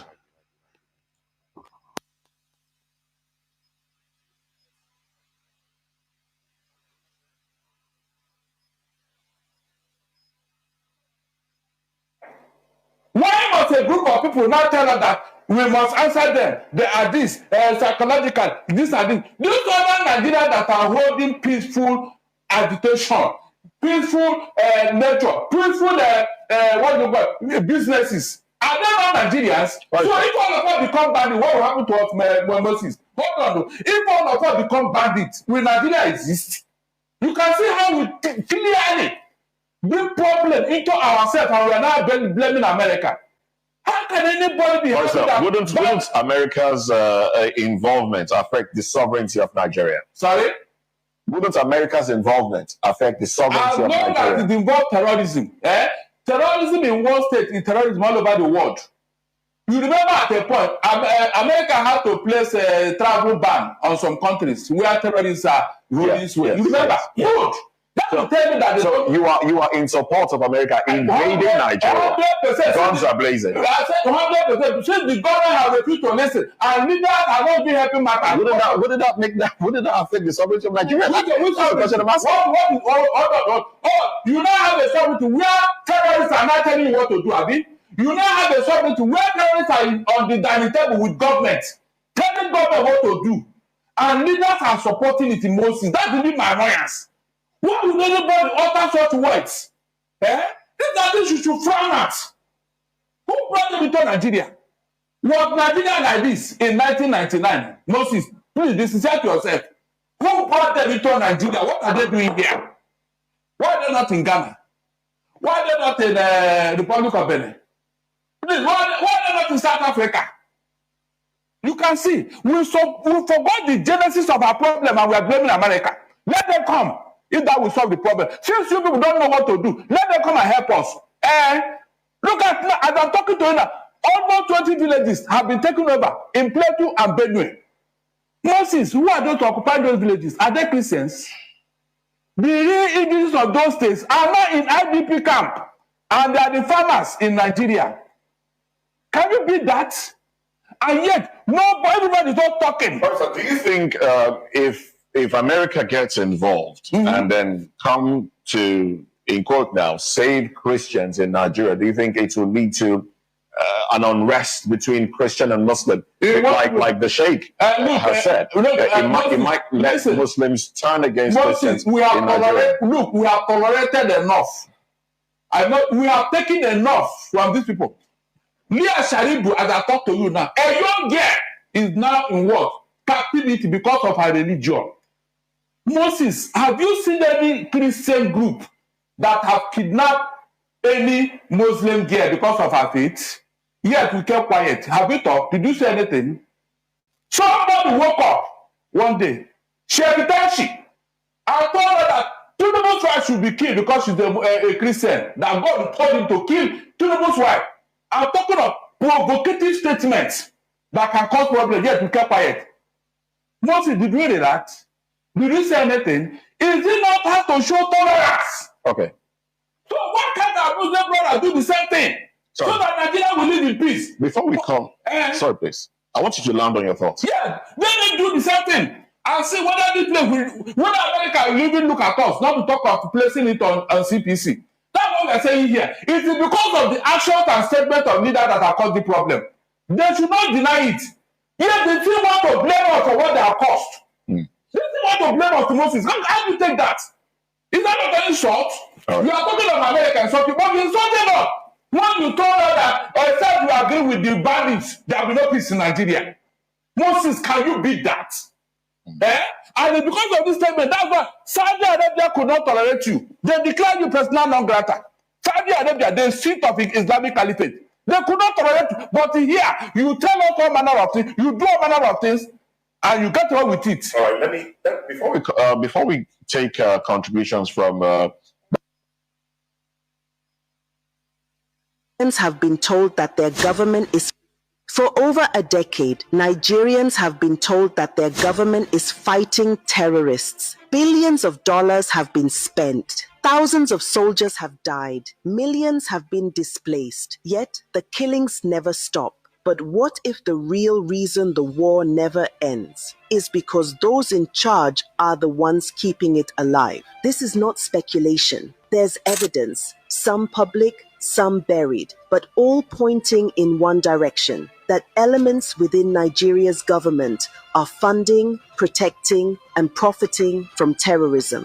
Let's begin with one viral video that many Nigerians have forgotten. A captured armed terrorist made a confession that should have shaken the country to its core. His words were chilling. I swear to Almighty God, the government is the one arming us. We Fulani don't know guns. We just sat down and they gave us AK-47s. Those words came from a fighter on the ground, not an opposition politician. That single clip, dismissed by officials as propaganda, aligns with reports from both military insiders and international observers. Former Defense Director Major General John Enenche, retired, and security analysts have publicly said that the Nigerian government knows the sponsors of terror but refuses to prosecute them. A 2021 Punch report quoted retired Navy Commodore Kunle Olawunmi saying, "They know the names of the sponsors." The Department of State Services, DSS, has the list, but the government lacks the courage to act. This confession wasn't new. For years, Nigerian security officials and insiders have quietly said the same thing, that the state is protecting those who fund the violence. In 2022, the United Arab Emirates released a list of 6 Nigerians it found guilty of funding Boko Haram. The list came after a lengthy investigation involving the United States Treasury and international banking systems. These men were convicted in a UAE court. Their account.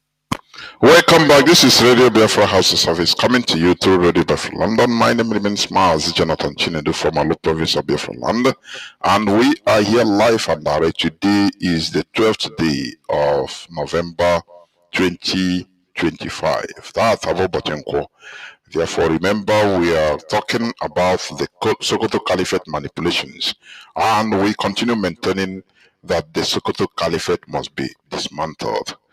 Therefore, our lines are now opened, and our WhatsApp and Signal lines remains plus 61 405 142 547.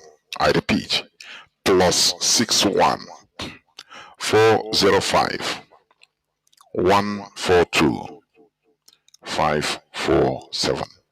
I repeat once more, plus 61 405 142 547. I have a caller on WhatsApp, please. Caller on WhatsApp, you are the first caller. Can you hear me? Please go on. Mazi, good afternoon. There, Mazi. This is John Cruz calling from Canada. Again. Mazi, first of all, I want to appreciate you for your name. You see this topic that you started, please. I want you to continue. We will never back down. I really want to appreciate you so much for your wisdom. In fact, sometimes I begin to wonder the kind of because you do a lot of research and it's really, really working. But you see this topic that you started, this about dismantling this Mazi, please, you must continue to hit it hard on them so that the eyes of the people will be, opened. Mazi, let me the topic of today. You see, when the Mazi Nnamdi, in fact, may God bless Ohamadike and keep him for us. He really did wonders in lecturing people, opening our eyes and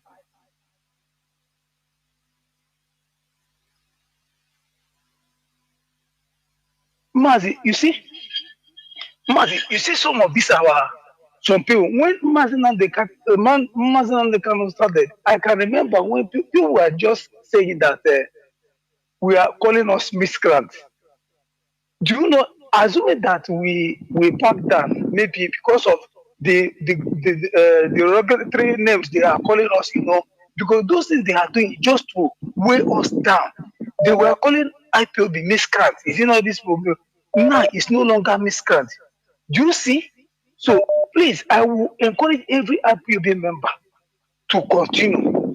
Let us, like I remember some people that are engaged when I was in Nigeria, they were telling can't IPOB form a political party so that they will join us. These are intellectuals. They are the people. Even look at now, all of them have come out now to write to make all manner of comments, even in the social media space. That is why whenever I see all of them writing nonsense, I'll go there, I'll engage them because they are trying to change the narratives. So please, we will not allow these evil intellectuals to weigh us down. No matter the names they are calling us, Because now, if people think that we are not at war, Mazi, we are really at war with our enemies. You see all this social media banter that is going around now. These are where the war lies. So every IPOB member, we should not sleep.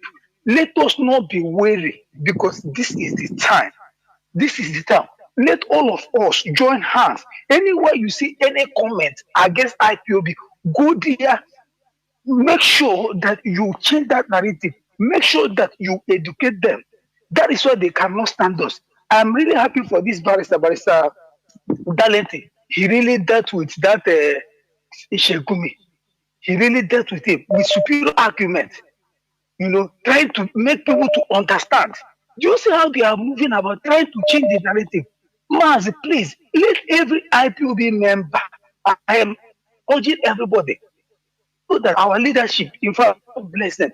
If not for this kind of thing, there is no name they have never called these people. See, they stood their ground. I want every IPOB member to look at our leadership fully well, knowing fully well that what they are doing, they are at the right track. They have never wavered. That's what all the whole challenges they have seen. That is the time. This is the battle. We are in the real battle now. Everybody should not stagger. Everybody should not stagger. Mazi, this topic that you started, please, we must continue. In fact, let us put fire on this dismantling of this Sokoto Caliphate. In fact, do more research so that you've been bringing out, writing it in social media. We follow you on social media so that we'll be sharing it, so that everywhere, both in X, all of us, let us begin to share those things so that people will open the people's eyes. They will know what is happening. Mazi, I will stop here so that other people will also contribute. God bless you so much for all the lectures you have been giving. In fact, any day that that you are not on air, in fact, I'm not happy. Even as I'm talking to you now, I'm at work. Still, I'm putting my earpiece to follow the lectures of today and to listen whatever that is happening. Continue your good works. And I will pray that our leader Mazinam, because he is in the front of us, because he told us, I will be at the front. That this, after he have dealt with the zoo and the soup, he was the one that said that this Sokoto Caliber must be dismantled. Our leader said it. That that he will give our Hausa people back, Sokoto back. So we will continue. Bless our leader Mazinam. Wherever he is, that he will give him victory. Thank you, Mazi. Thank you. Thank you. Thank you very much. Caller on signal, please go on. Caller on signal. Can you hear me? Caller on signal. Mazi Jonathan. Mazi. Welcome to the program. Ndewo Mazi. My name is Mazi Fine. Mazi Fine calling from his location.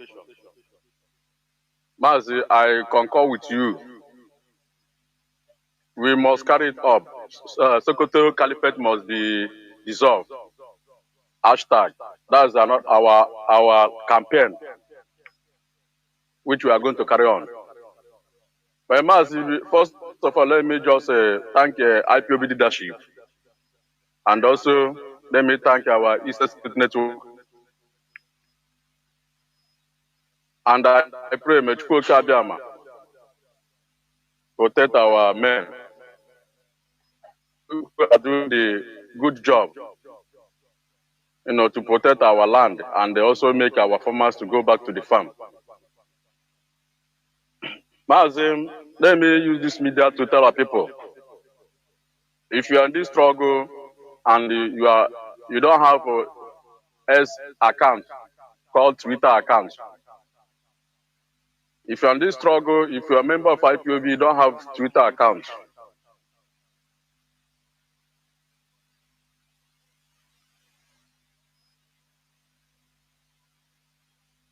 Mazi, are you still there? We are not doing well in this struggle. You better change and do the needful, because our leader know why he inaugurated a day called the Tuesday Twitter campaign, So I want to advise our people, let's go there and do the needful always. Also, let me use this opportunity to tell Biafrans worldwide, support IPOB leadership for your good protection, for the protection of your farmland, for the protection of your ancestral home, and also for the protection of our heritage.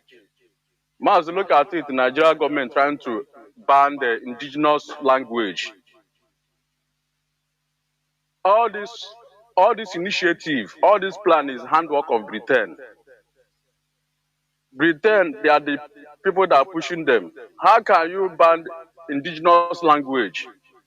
Mazi, go to other countries like Japan, South Korea, all those people are dealing with their indigenous language. In the sense that when you go there, you want to speak to even a government official, he will be using his language to talk to you. If you don't understand it, go and hire another language. But that's the indigenous language. Now, Nigeria want to ban indigenous language. And it's our people, Mumu. You will see our people now in their various school teachings. You will see them, they will start, molesting our people, trying to tell them that vernacular is forbidden, that they can never speak vernacular. Because our people normally be pushed like a he-goat who don't have stand. Now, this kind of law now can never be implemented in the northern side. Even Yoruba man can never implement this law. In other words, when you speak to Yoruba man English, you go tell you say, everything don't finish. If you like, speak Yoruba. If you don't like, don't speak Yoruba. You don't tell you say me or Bonglish. But our people now go like, make them force this thing to speak Igbo. Then go can you, or then go as long government have already said it. But nevertheless, Mazi, this is our freedom. We can never go back to it because yes. And also, I want to also talk about these pastors trying to divert the attention, trying to tell the world that there's nothing like Christian genocide. Like the one that I saw on social media, somebody like Mui tried to say that there's nothing like Christian genocide.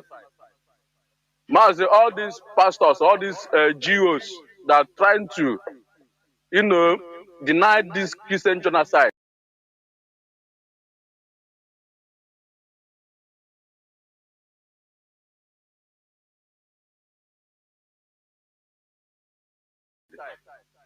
Mazi, I suggest all of them are the same. They are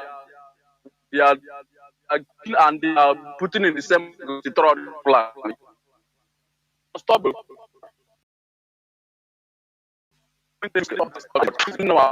And the only solution for it is to divide the country and save the Christian life.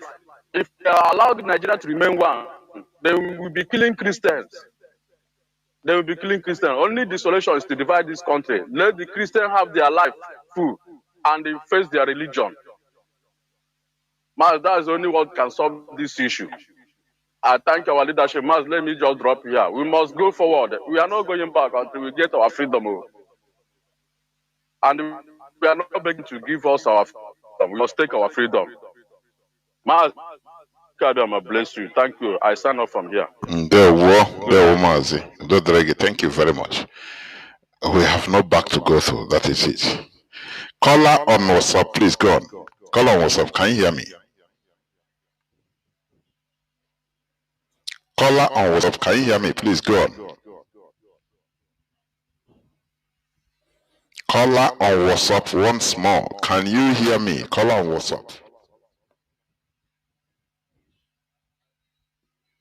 You are not.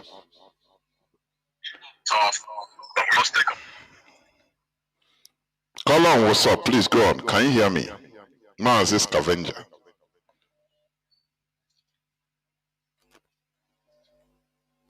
Caller on WhatsApp. Mazi, go on, please. Thank you for taking my call. There were Mazi. You're speaking to a brother who's a widow, the scavenger. I'm calling from Africa Sud, South Africa. I greet my leader, Mazi Nnamdi Kanu, a prisoner of conscience, who set up this radio Biafra, a citadel of knowledge and spirituality to educate us. And that is what we are doing, Professor Jonathan. You are blessed, maintain your blessing. Sokoto Caliphate must be pulled down, dissolved, and decimated. I have my reasons for that. I don't just say they must be dissolved because of anything, but it's because of their deed.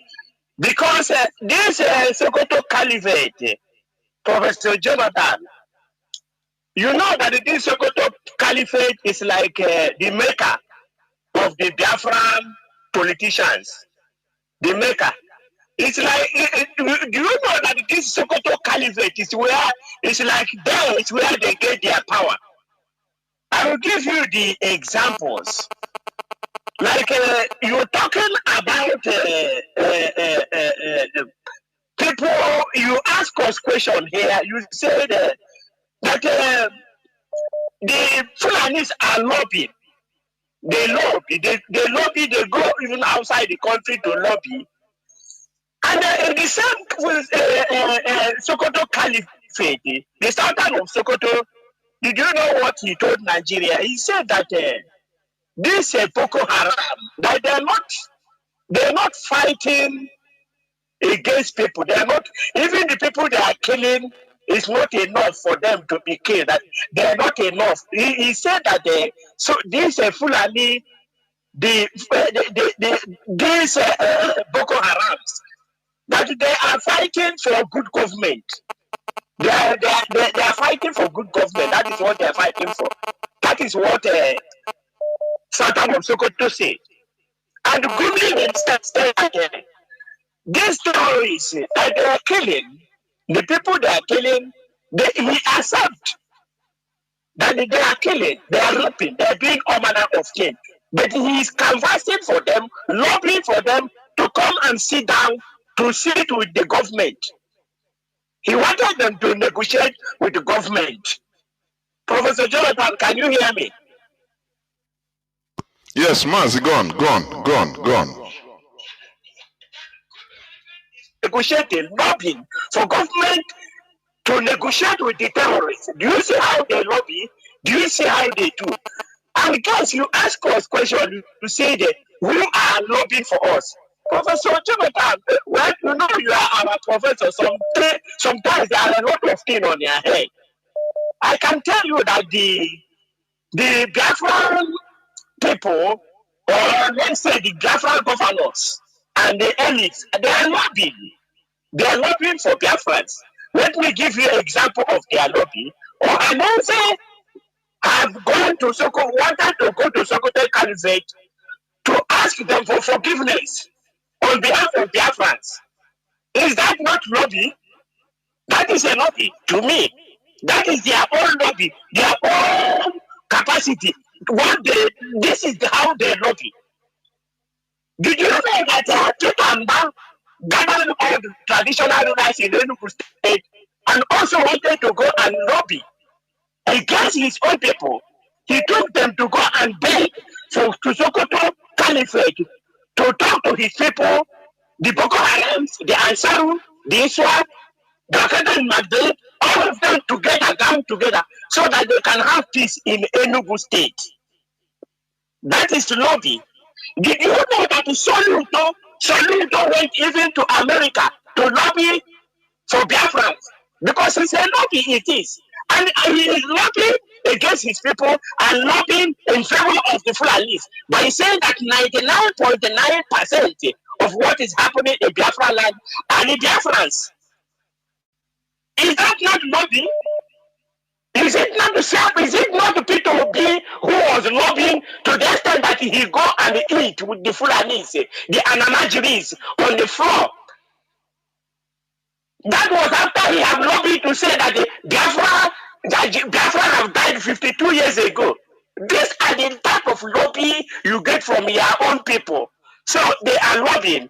I just want to tell you that when you say they are not lobbying, they are experts in lobbying to the detriment of their own people. That is what they learn. That is what they know. And that is why I say that they are prison warders. There is no other thing. But anyway, where we are is that you can see, even the Christians, can you see how they lobby even against themselves? Some of them, they don't know that their utterance is part of the lobby. That is what they don't know.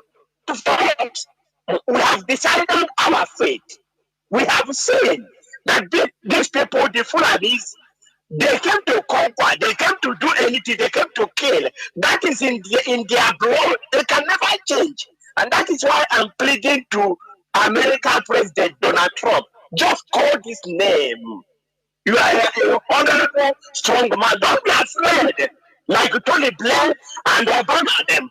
Just say, I don't want to even for you to go for, just say, start from referendum. Just say referendum for the Biafrans. It's enough for us. Just say referendum. Because I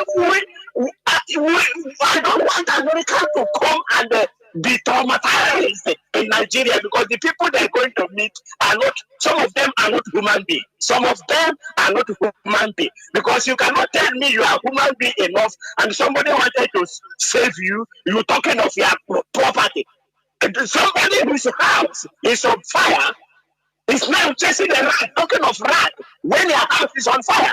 This is what the Christians, this is the type of mentality that we have in Nigeria. And we don't want, we have seen Nigeria. Nigeria cannot change. They will never change. I'm telling you the truth. So, Donald Trump, please, we are begging you, calm down. And if you cannot calm down by yourself, we have internet network. Equip them. Let us do the job by ourselves, because these people have been killing us. You can even see how they are defending on their radio station, the ones you call educated ones. Do you see what they're saying? And you ask yourself, this mentality of these people, are they well? Are they correct? Or which people are they? Referendum and barbarization of Nigeria is where we stand. That is what Donald Trump, you must do for us, because they have been killing us.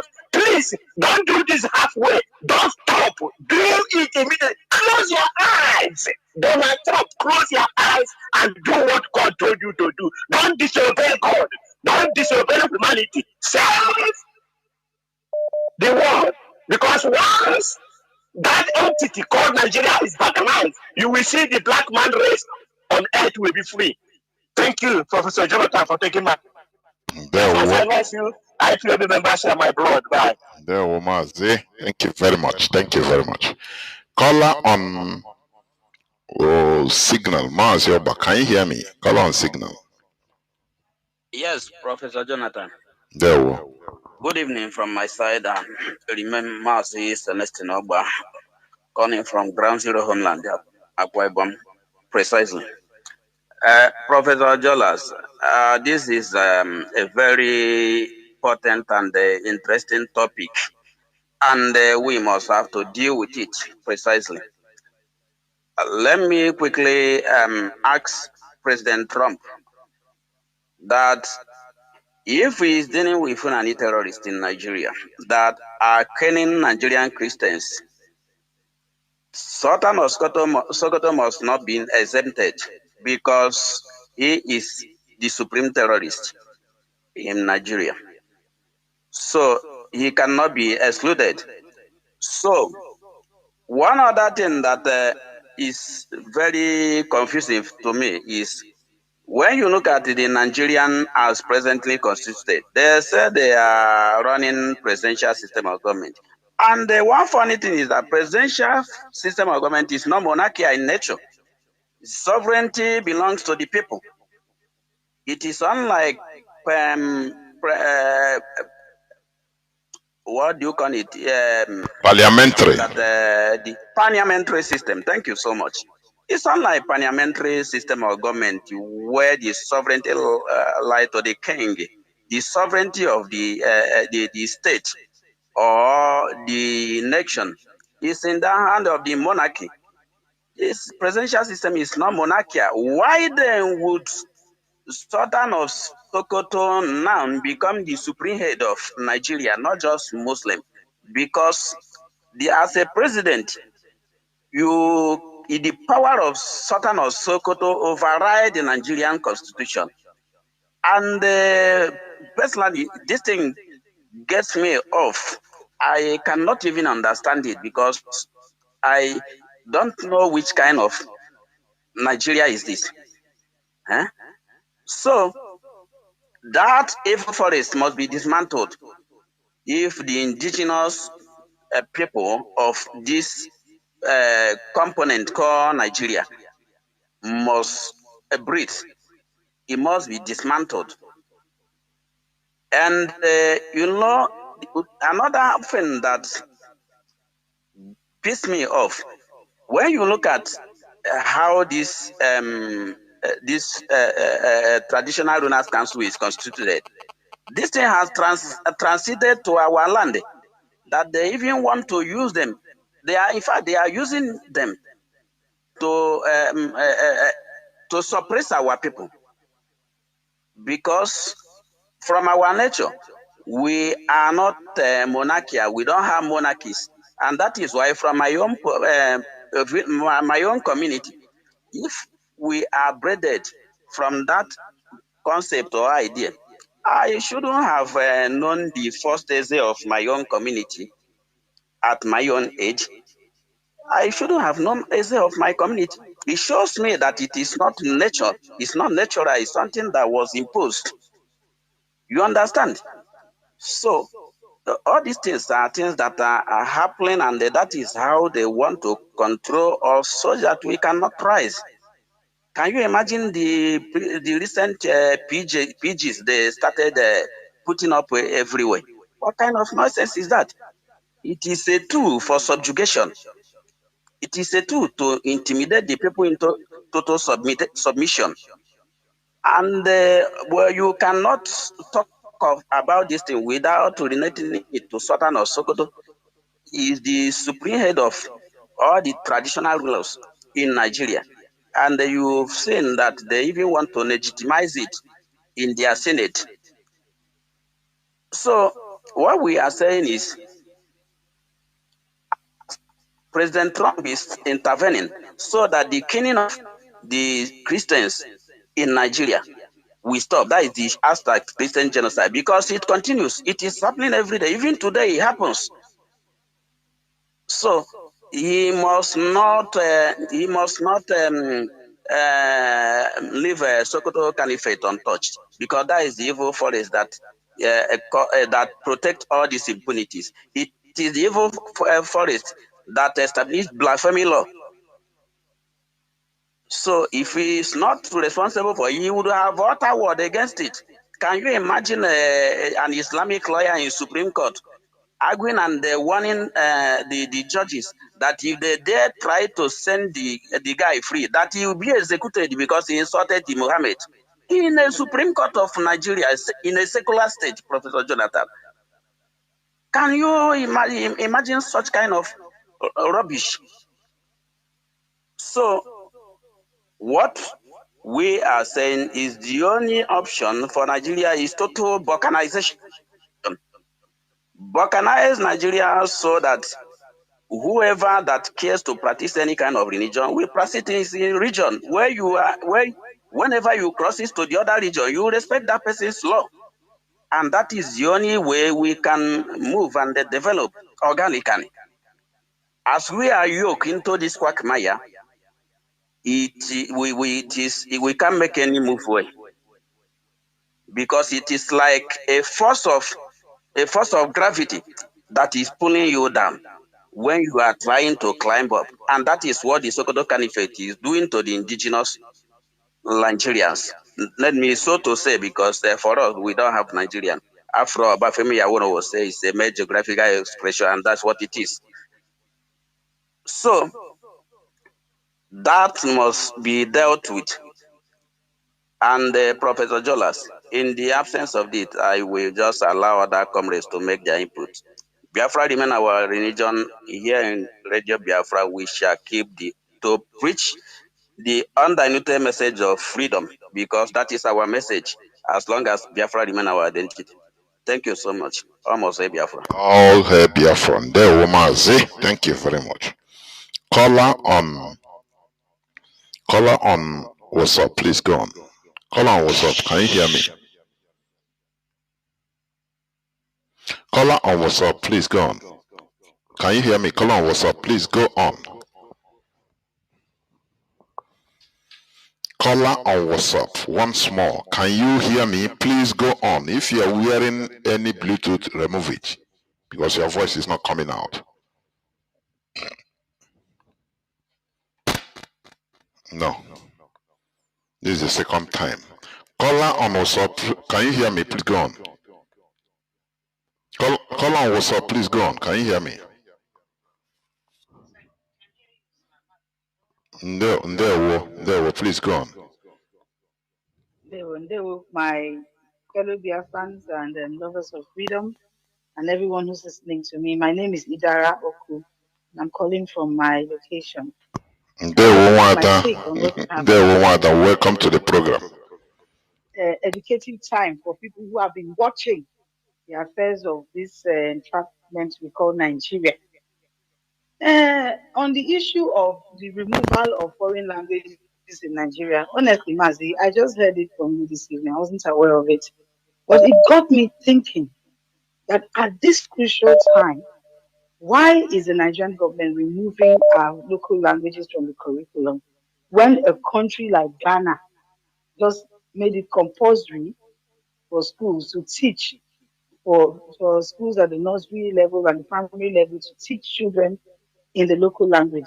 It sends a very, clear message that while President John Mahama and his cabinet might be trying, maybe in a very mild manner to unburden colonialism and expansionism, Nigeria, that place, is not interested. They are going deeper and deeper. In 2025, I remember growing up in Lagos where they used to beat us for speaking our native languages. And today, it is still the same thing. It's very, very troubling.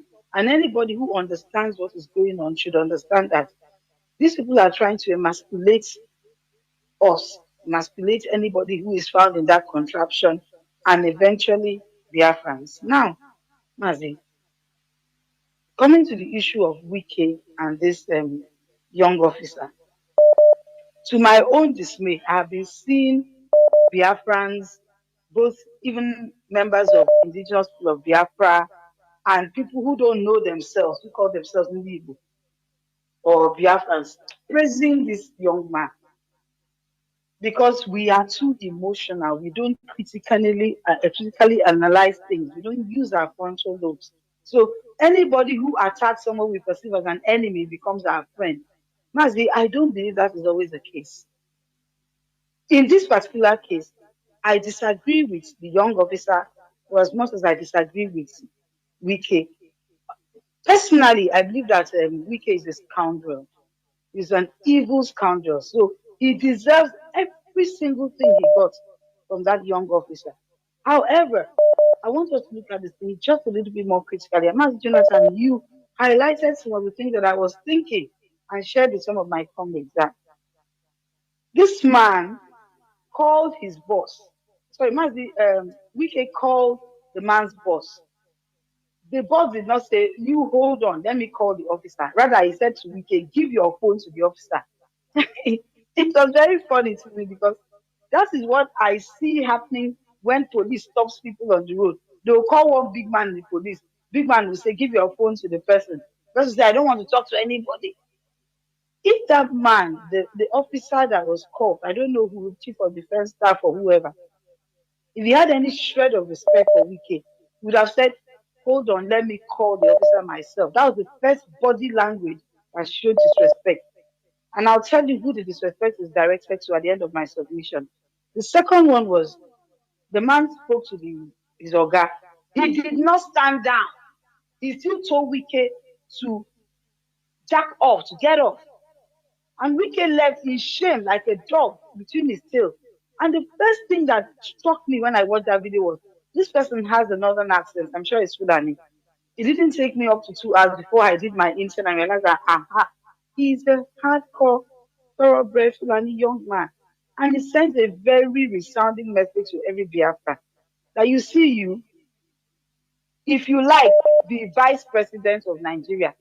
Nigeria Bunkai, it is our own. You do not belong. You are a hired staff. You are a hired hand. You are a house boy. You are a house girl. Be you who you are, you earn any position of power in Nigeria. Even the lowest Fulani is above you. Okonje Iweala, Joe Ibokwe, anybody serving the Nigerian government in any way, shape, or capacity. So let us not be quick to celebrate this man. I remember when I was, into Nigerian politics, and I used to think that El Rufai was speaking for me. El Rufai, Mazi, imagine El Rufai. Tomorrow, this Officer Yerima, he's going to be whether president or Sultan of Sokoto or, I don't know, some Zamfara state, Sultan of somewhere. And we are here celebrating him. Biafrans, time for us to be wise. Nigeria can never serve you. Nigeria is not for you. It wasn't created for you. Have sense, gather sense. If you don't have some, borrow some. Ndewo Mazi Jonathan, thank you so much for this opportunity to speak on your program, sir. There were. Let me see. I want to say something on what you said, Wanda, because for me, I'm not celebrating the man, but we analyze issues according to current affairs. What is happening? Wike represents an arrogant politician. That is it. Imagine that it is not maybe the person is maybe of Igbo origin, that boy, because the boy's name is Yerima. Yes, his father is a retired 3-star general. Yes, Yerima is a Northerner. So I understand your point anyway, but sometimes you have to choose and make analogy according to what is happening at that time. It's not about Nweke, he is a very proud, loud animal. Nweke is an animal. I say Nweke is an animal. I never have a single pity on somebody like Nweke. I don't care. So it's not about being Fulani or but there is something there. The boy is a disciplined soldier. Yes. And what you said, you are also correct. That it doesn't matter you. He's so weak as Nyamiri. Yes. That is why I say it serves him good. He saw him as in Nyamiri. It doesn't matter he's a governor of capital, Nigerian capital, Abuja. He doesn't care. Because it doesn't matter. Deny Igbo. You know why Wike is given that post or continues to grow politically? Because of his public denial of his identity. So there is no way I can pity Wike in any way, in any guise. I will never do it. I say I will never do it. It doesn't matter. He has this thing with Fulani. Let me tell us something. Do you see what we are not fighting ordinary Fulani people? For your information, IPOB is not fighting ordinary Fulani people. We are fighting that their ideology and their mentor, the purveyors, the promoters of all those ideology, like I'm saying, is the Sokoto Caliphate. We are fighting that ideology, that mentality. If you're a Fulani person, you are doing business in our place, yes, no, we have no problem with you. It's an ordinary Fulani, because there are many ordinary of them that are doing their normal businesses in cities. For your information, So it's not about. I don't want us to disseminate because even when it comes to tribalism, I can never even defend Wike. Wike is not my brother because he denied his identity openly in order for him to get where he is, and he is humiliated. Why should I defend him? Why? Why should I defend him? He said he came from Biniabi, he came from Varandapo. Let him go to hell. He killed our people. Like there is no single way I can defend Wike in this world, in this life, even in the life after. Because I see him as the same way I take Sheikh Gumi is the way I take him. Personally, honestly. So I see the boy as this Nigeria is a zoo. It is clash of clash of the titans. The reason why there is no so-called accidental discharge is because all of them carry guns. Imagine that Wike was dealing with ordinary people without gun. He would order his people, they will shoot. These are animals, for goodness sake. These are animals. I don't see them as human beings. They are animals. Wike is an animal. In this world and in the world to come, I will never defend Wike. Wike is a complete animal. The way he do things, the way he talk, the way he speaks, he met the boy humiliated him. I love it. They don't know how to do things. That's why I say even Igbo people, they don't know politics. He doesn't even know how to save face. He called the chief of defense staff, and instead of telling the man, call your boy, I'm here. Instead, the man told him, give me your phone the same way when you are stopped in by all these police and or anyhow, you say, okay, you call, you call maybe your contacts in the military or your brother or your uncle in the military. Say, Dede, see how they are dealing with me, I beg. He say, okay, pass me. Who is that? Pass me phone. You will pass him phone and he will introduce you, say, hey, that guy is my boy. Okay? Leave him to pass. Don't do anything to him. I am so person. I am Brigadier so please just leave him. It's an order. That is what Wike try to do. To his shame. So why will I support an animal like that? And that doesn't know how to even respect himself.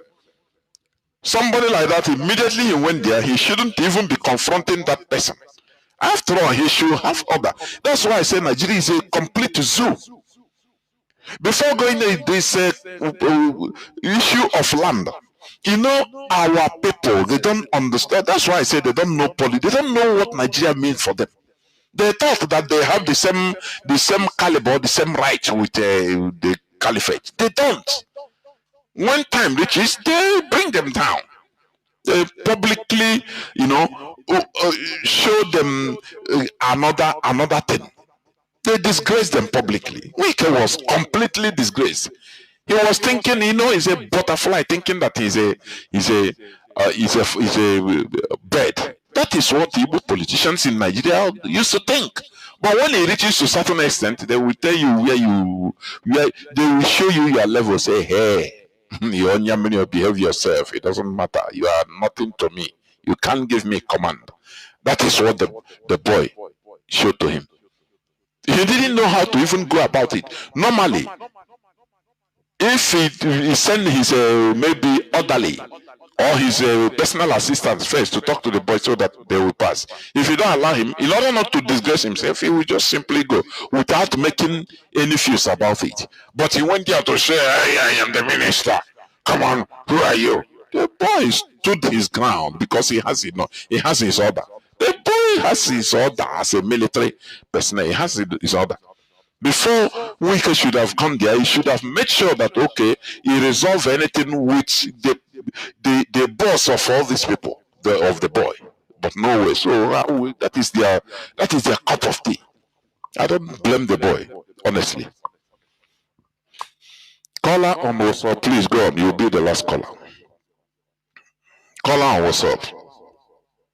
Caller on WhatsApp. Mazi, this is the third time you are blocking occupying the space, you don't talk. If your phone is not good, please don't call. Somebody will call, occupy space, you'll be shouting. This is the third time. Caller on WhatsApp, please go on. You'll be the last caller. No, call on WhatsApp, please go on. Can you hear me? Please go on. There, welcome to the program. Yes, go on, go on. Once I say go on, go on. Stop asking, am I coming out? Go on. Okay, Mazi.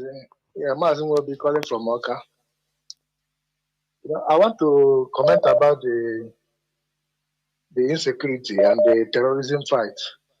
You know, there is a question that I am asking to Nigerian government that are claiming that they are fighting terrorists. So my question is, since they started this war on terrorists, can they name one terrorist sponsor that they have tried since they started this fight? You understand? So they are just running hanky-panky, trying to deceive themselves, thinking that they are deceiving people. Then I want to talk small about this saga, this Wike saga. You know, I see many Nigerians calling for the removal of that guy, sacking of the Navy officer. Then my question is, the people that are calling for this guy, why are they not talking about the person that gave him the order? Because the guy is a soldier, he's a serving officer. Do they know their rule of engagement? What if this guy disobeyed the order that was given to him because Wike is involved, and maybe they waste the guy their destiny? Will anybody know about that? So Nigeria should even be, questioning the main problem, not singling out maybe a weaker spot. Maybe they are calling the guy, when they know that the guy is acting on an order. So that is just what I want to do. Thank you. There, thank you very much. And this is okay. Sorry, I have Mazi Madabuchi. Sorry, you have been quietly waiting. Mazi Madabuchi, there. Welcome to the program. Sorry for forgetting.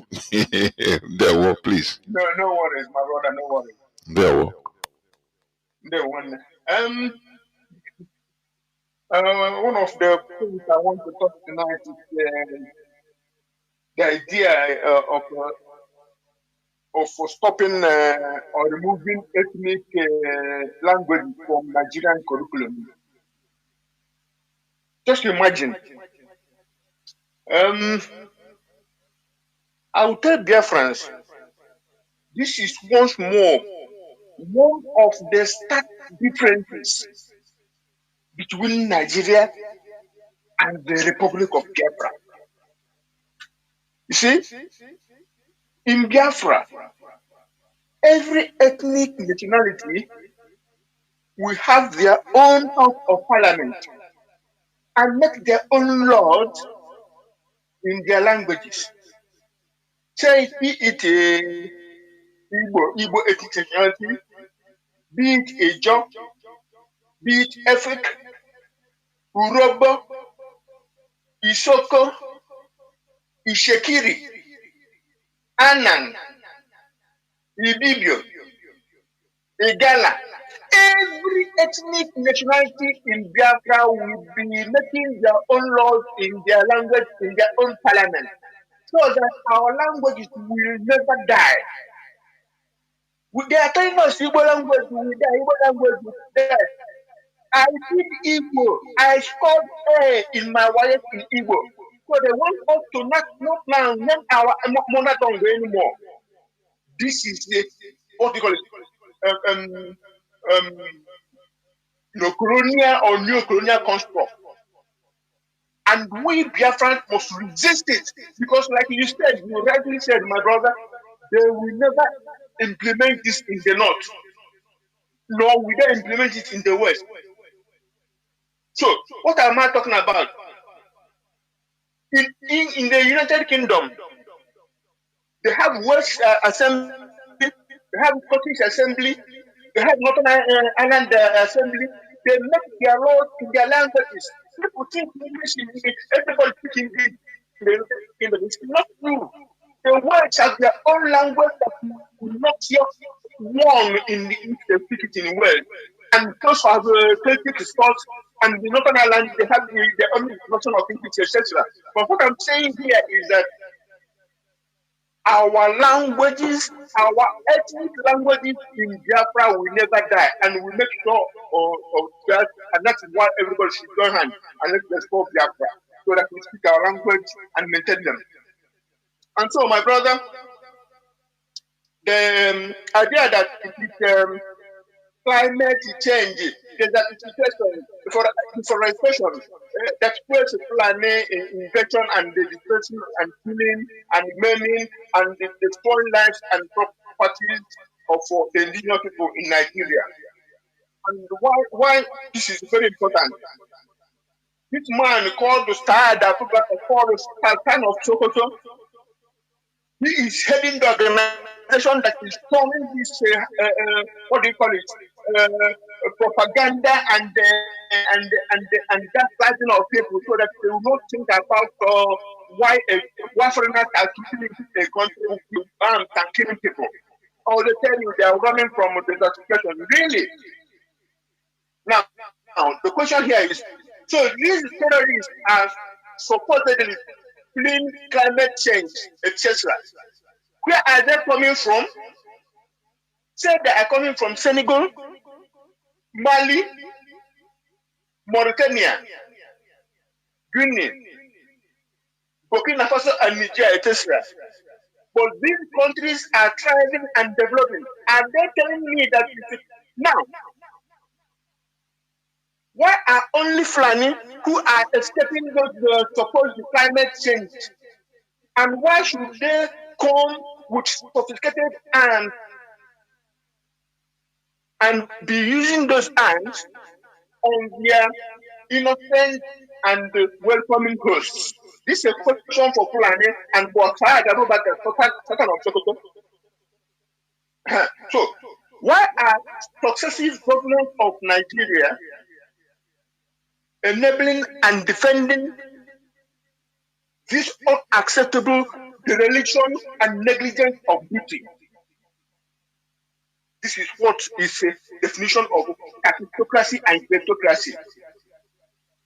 The question to Tinubu regime, when will the displaced people living in IDP camps or refugee camps, because they are real refugee camps, but the Christian lived IDP camps, so it sounds different.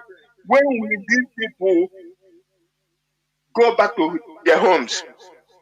Why is it why is it not a priority for this regime? You can't have peace without justice, Tinubu and Nigerians. You cannot have peace without justice. People in these refugee camps must go back to their homes. And then we, Biafrans, must have our referendum to leave Nigeria. That's all we want from you. We don't want to run language. Don't go 20. We want Biafra and the referendum to go home in peace and in democratic way. Let's support our leadership, the Director of State.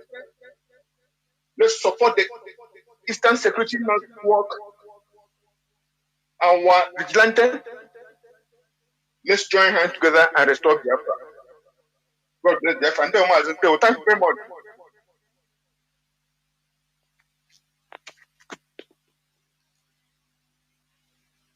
Mazi, thank you very much. And this is where I'm going to switch off the phones. Dear friends and lovers of freedom, we must continue. You see, we are fighting for survival. I am telling you, we are fighting for survival. We are not fighting in order to take other people's land. Forget about what some ignorant or mischievous Igbos are yapping. Because what I see in some of our people is, once they feel that they are okay, now for them everybody is okay. It's a disease. Once they are okay, for them, everybody is okay. So you don't need a. We are fine. He is all of you, and that is the mentality that our political that have, you know, that our political class is suffering from. Because that's why I say I don't only blame our politicians. It is the mentality that is there. Some of our people believe that, oh, no need, what are you doing? You are okay, Nigeria, do you well? Like these people that we are kidnapped. These are directors of in the ministry. They are kidnapped today. Why? In their beloved Nigeria. If you are telling them that, look, there is danger, let us try to solve this problem. Let us take a stand as a people, not as an individual. Because individual, you are nothing as an individual. But as a people, we become a bunch. We can, make a decree and it will sound, it will be established. It will be respected by the international community. That is one thing that the Fulani has over us. Because they go as a community. That is why they lobby as a community, as a people. They lobby, they fight as a people, not as individual. Instead, individuals are supporting the collective fight of the group, just like what IPOB is doing. But our people feel that, now use that your vigor, your energy to go and look for money. And we have been looking for money. Where are we? Where are we today? Where are we? Black beauty without the power, without the black power is nonsense. It's useless, completely useless. That is the way I can describe us. Oh, we have individual money. We have individual breakthrough. But, with a signing of a pen, our people's properties will be destroyed in Lagos. But you have that your individual money becomes useless. When you are disenfranchised from voting, exercising your constitutional fundamental right in your so-called country, but you are told that you are prevented from voting as an Igbo person, profiled as an Igbo person in Lagos, and you say, what can we do because I'm an Igbo man? Does it you can be wealthy when it comes to money, no problem. Don't you see the Igbo that was jailed because of his pronouncement of inviting ESN to Lagos? He was shown his space that you are nothing. But if we are going as a people, making pronouncements, lobbying as a people, which IPOB is championing, this is where when we make noise, it will be hard. Not individualism. Not individualism. We fought a war for 3 years, and the war ended in a negotiating table in an armistice. No victor, no vanquish, because it's an armistice. And there were conditions, terms and conditions that were agreed on before the surrendering of Biafra to continue being part of Nigeria. But all those terms were not respected. No Biafra, no Igbo man cared. All we care is now go and look for what we are going to eat. Now go and also. No, we lost our sense of community. And that is why we are here today doing the same thing that should have been done many decades back. We are back to the status quo. So, a word is sufficient for the wise. This Christian genocide is real, and we must continue escalating it to the highest.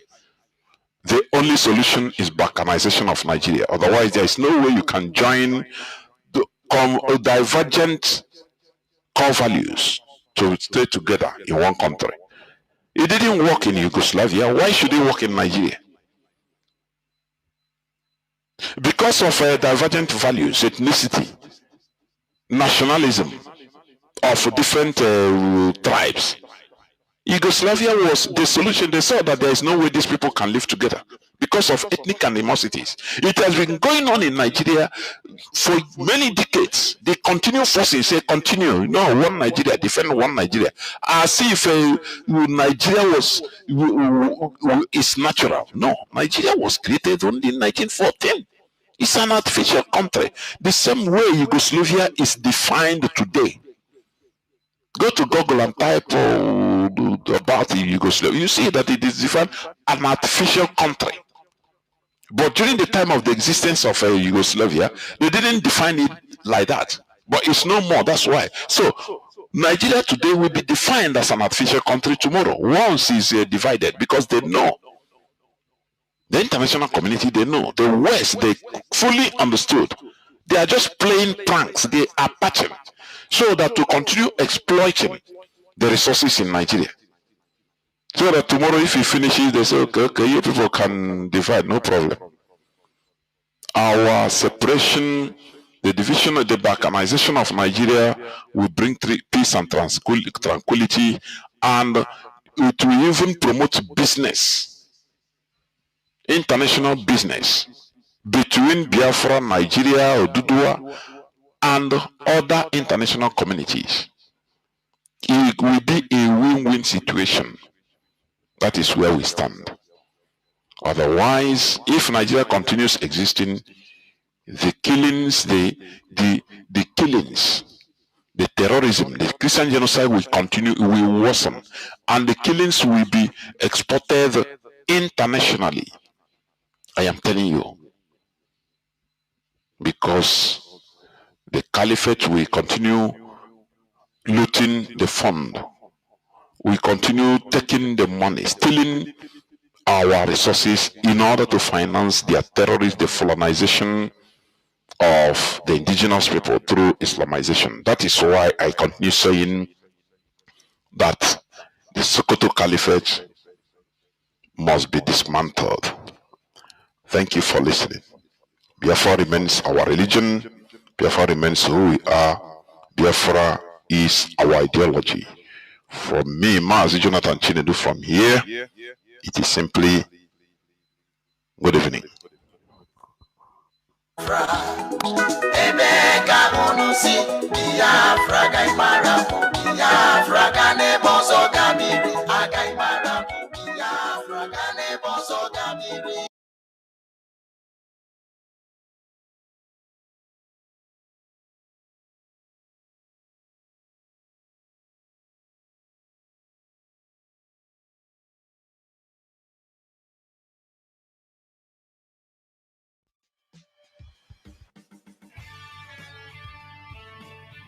My brothers and sisters, there comes a time in history when a people are not just lost, but hidden, when their greatness is not forgotten, but intentionally buried. That is the story of the Igbo people, the tribe whose bloodline whispers of ancient covenants, whose footsteps trace back to the soil of Abraham, Isaac, and Jacob. This is not just the story of Africa. This is a story of destiny, a story of survival, a story of the tribe called Israel, displaced but not destroyed. The Igbo Exodus is not a chapter written in the pages of your textbook. It is written in blood, in the cries of mothers torn from their children, in the drums that beat behind the silence of colonial lies. It is a spiritual trail of fire paved by a people who carried not just burdens, but blessings. A people who didn't just survive the flood of slavery and war, but walked on its waters like the children of prophecy. The world looked away while the nations scattered, but Africa watched, and among the scattered, a flame still burned in the hearts of the Igbos, one that no ocean could drown, no empire could erase, and no chain could silence.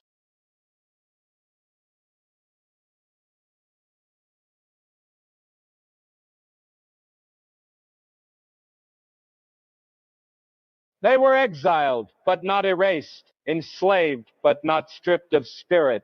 Their songs in the plantations echoed songs from the Torah. Their customs mirrored those of ancient Hebrews. The Sabbath, circumcision, animal sacrifices, names like Ezi, Inna, Chukwu. These were not coincidences. These were connections. They were clues to a truth the world was too afraid to face, that the tribe of Israel had not disappeared. They had simply taken refuge in Africa. And oh, how the world tried to sever that truth. Missionaries came not to discover, but to dismantle.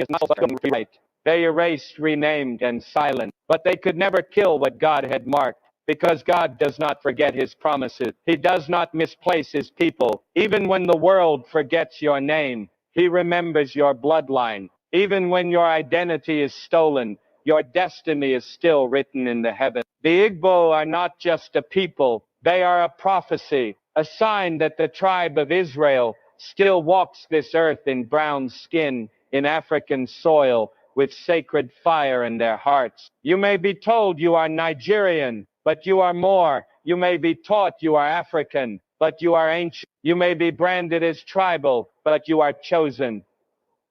Let no one tell you you are cursed when you come from a covenant. Let no one tell you you are lost when your journey is divine. Let no one bury your past when it is your bridge to a greater future. You are the story they were afraid to tell. You are the truth that empires tried to erase. You are the tribe they never expected to rise. And now, Africa is waking up. The sound of the shofar is echoing, not in Jerusalem alone, but in Igbo land, in Ghana, in Ethiopia, in the wilderness of the African spirit. The dry bones are rattling again, and God is calling his people not just to remember who they were, but to rise as who they are. To the young Igbo boy told to be silent, speak your truth. To the daughter of Zion, who hides her history, unveil your crown. To the elders who've preserved the old ways, teach again with fire. To the world who denied the connection, watch it rise in power. This is the exodus you weren't taught in school. This is the testimony hidden in plain sight.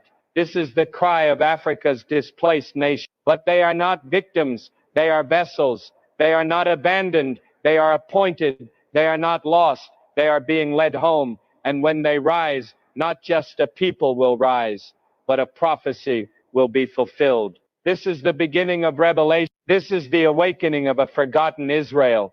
This is the return of the tribe that still walks with God on African soil. You may be displaced, but you are not forgotten. In a world that measures your worth by your geography, your passport, or your history books, it's easy to believe that being scattered means being lost. But that is a lie. The world has told for too long. Just because you were torn from your land does not mean you were torn from your purpose. Just because you were exiled does not mean you were erased. The truth is, God never loses track of his people. You may move through deserts, through colonization, through slavery, through forgotten villages and broken borders, but his eye follows, his hand covers, and his plan remains. The story of the Igbo people and countless others across Africa is not one of defeat. It is one of divine delay. The scattering of a people does not stop the move of God. Instead, it sets the stage for a revelation. What man calls exile, God calls planting.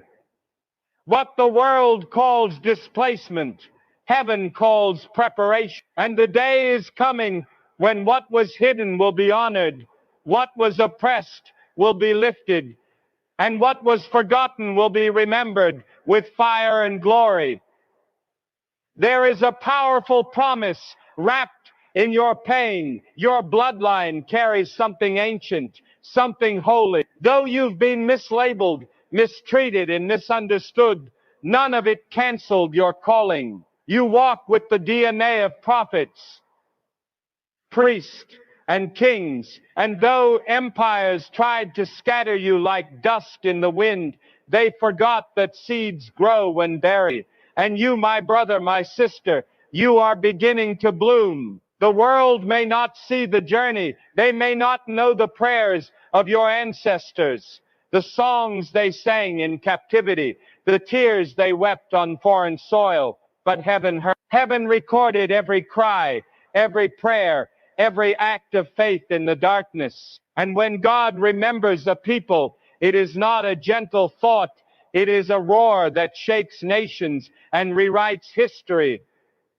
You are not forgotten, not by God, not by purpose, not by destiny. You were never just a tribe in Africa. You are part of a covenant that stretches across centuries. Your exile was not abandonment, it was alignment. It positioned you for such a time as this, because in the days to come, God is not raising the powerful of the earth.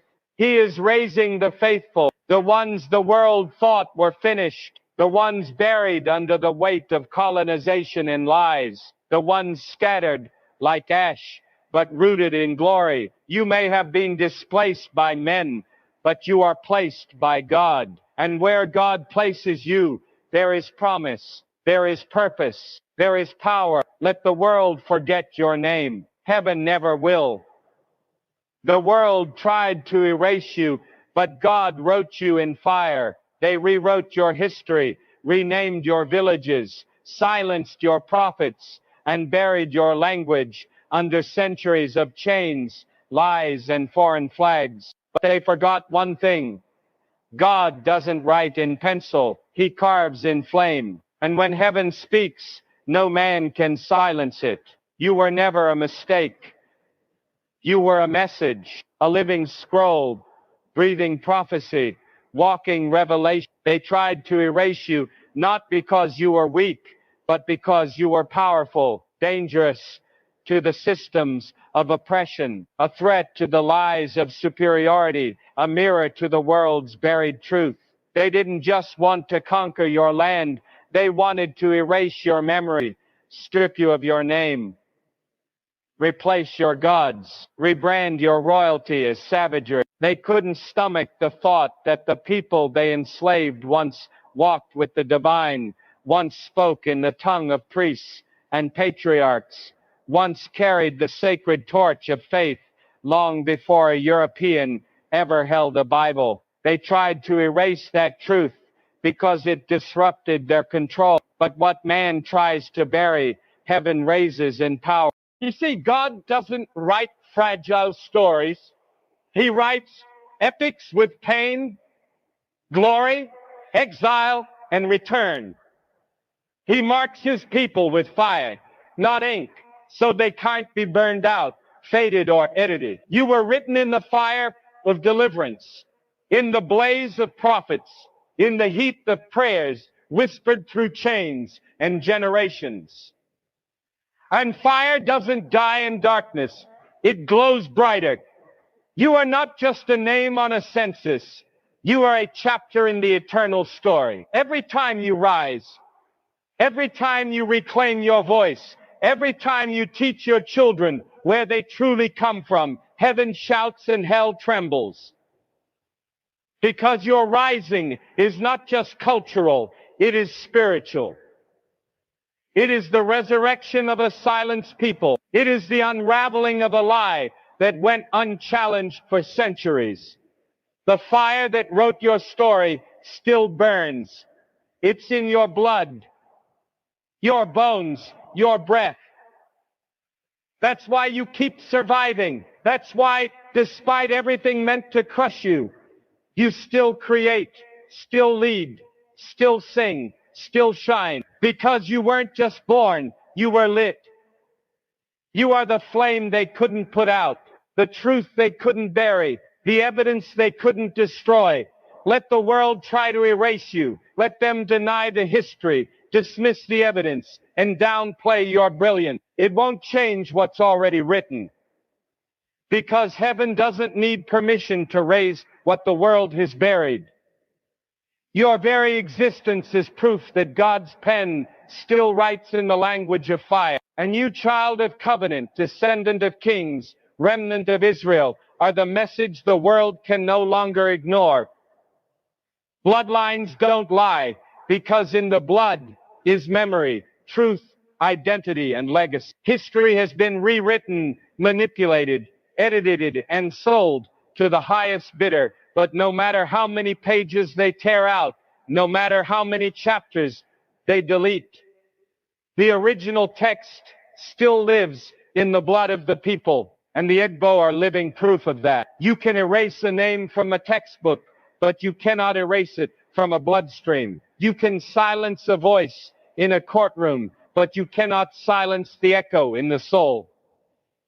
You can colonize a land, but you cannot colonize the spirit of a people marked by prophecy. The Igbo are not just an ethnic group, they are a testimony, a spiritual DNA that cannot be hidden behind flags or borders or censored truth. When you trace the customs, language, spiritual practices, naming conventions, and family structures of the Igbo people, what you find are parallels that point to something ancient, something Hebraic, something sacred. Practices such as circumcision on the 8th day, the strict observance of purity laws, the honoring of one God. Chukwu, the naming traditions that often invoke divine attributes. These are not coincidences, they are fingerprints. And fingerprints don't lie. These marks are not merely cultural, they are covenantal. They are signs of a people who once walked in step with the Torah, who still carry within them the rhythm of a sacred past the world tried to bury. But why would the world try to erase this truth? Because if Africa carries Israel's blood, then the narrative must change. Then the map must be redrawn. Then the superiority complex collapses. If the same people, once enslaved and stripped of their dignity, are actually the descendants of the tribes of Jacob, then the world must repent, not just of slavery, but of erasing divine history. And so for centuries, the plan was simple: suppress the truth, break the link, disconnect the people from their origin, make them believe they are tribal, not divine, make them believe they are cursed, not chosen, make them believe they are African, but not ancient. But despite the lies, the blood never stopped speaking. And now that blood is crying out louder than ever before, modern genetic studies have begun to reveal what oral traditions have said for centuries, that many among the Igbo share ancestry with the ancient Israelites, that their customs aren't echoes, they are continuations, that their exile was not merely political, it was prophetic, that what scattered them across the coasts of West Africa into slavery, into displacement, into foreign names and foreign gods, was not the end of their story, but a chapter in a divine book that is being reopened. Blood remembers, blood resists, blood redeems. And the Igbo blood has endured captivity, colonization, forced conversion, and cultural erasure, but it still flows, still carries, still testifies. The same way Jewish communities across the world hold their identity to diaspora, so too have the Igbos. Because you cannot cut covenant with God and expect that covenant to be forgotten. The Most High does not forget what he seals with blood. The Igbo story mirrors the stories of other lost tribes, stories of exile, preservation, hiddenness, and eventual awakening. That's why the narrative is changing today. That's why people are digging, rediscovering, reconnecting, because the spirit within them knows what the history books tried to deny. The spirit knows the truth that their ancestors carried across oceans and generations. And now the children of those ancestors are starting to remember, not with their minds alone, but with their blood. The spiritual warfare against the Igbo people has never just been about politics or economics. It's been about identity. Because the enemy knows if a people forget who they are, they forget their power. But if a people remember, they become unstoppable. So they told the Igbos they were nothing more than a tribe, that they had no place in sacred history. They told them to abandon their traditions and worship new gods.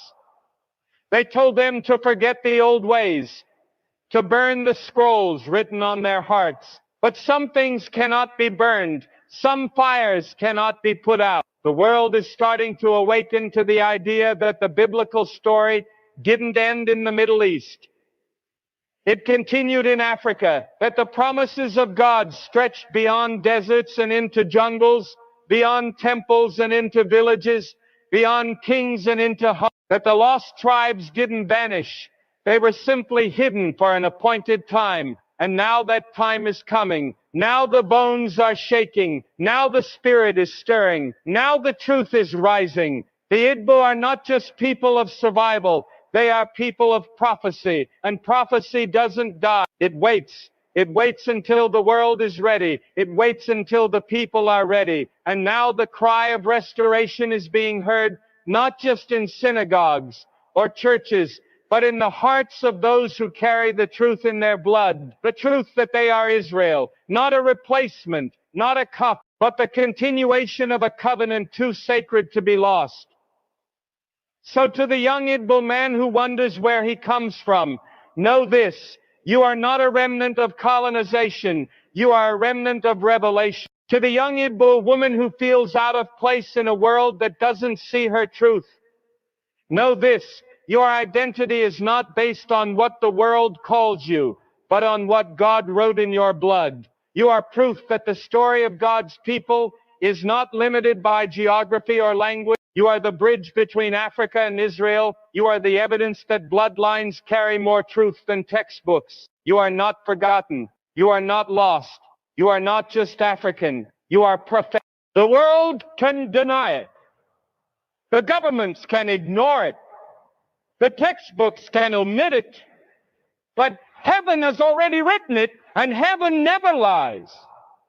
The blood speaks. The blood remembers.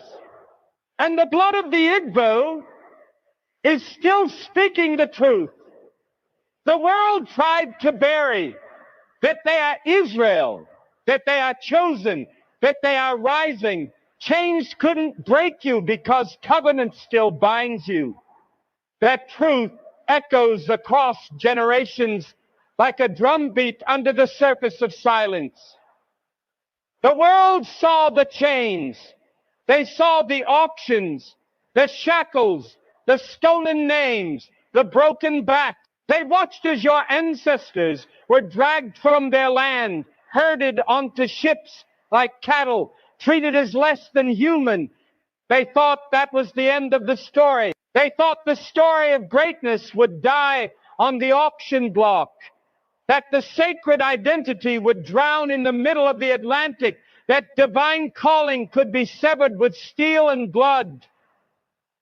But they were wrong, because what they didn't see, what they could never understand, was the covenant. The covenant is not held in buildings or books alone. It lives in the soul. It pulses in the blood. It's not something that man gives, so man cannot take it away. The chains were real. The suffering was undeniable, but so was the covenant. And no iron could bind what God had already set apart. No whip could erase what heaven had written. No ship could carry you far enough to escape the reach of the promise. The covenant is eternal. It doesn't expire in exile. It doesn't dissolve under oppression. It doesn't vanish in violence. It waits. It preserves. It strengthens in silence. You are not here today because your ancestors were lucky. You are here because the covenant was stronger than the chains.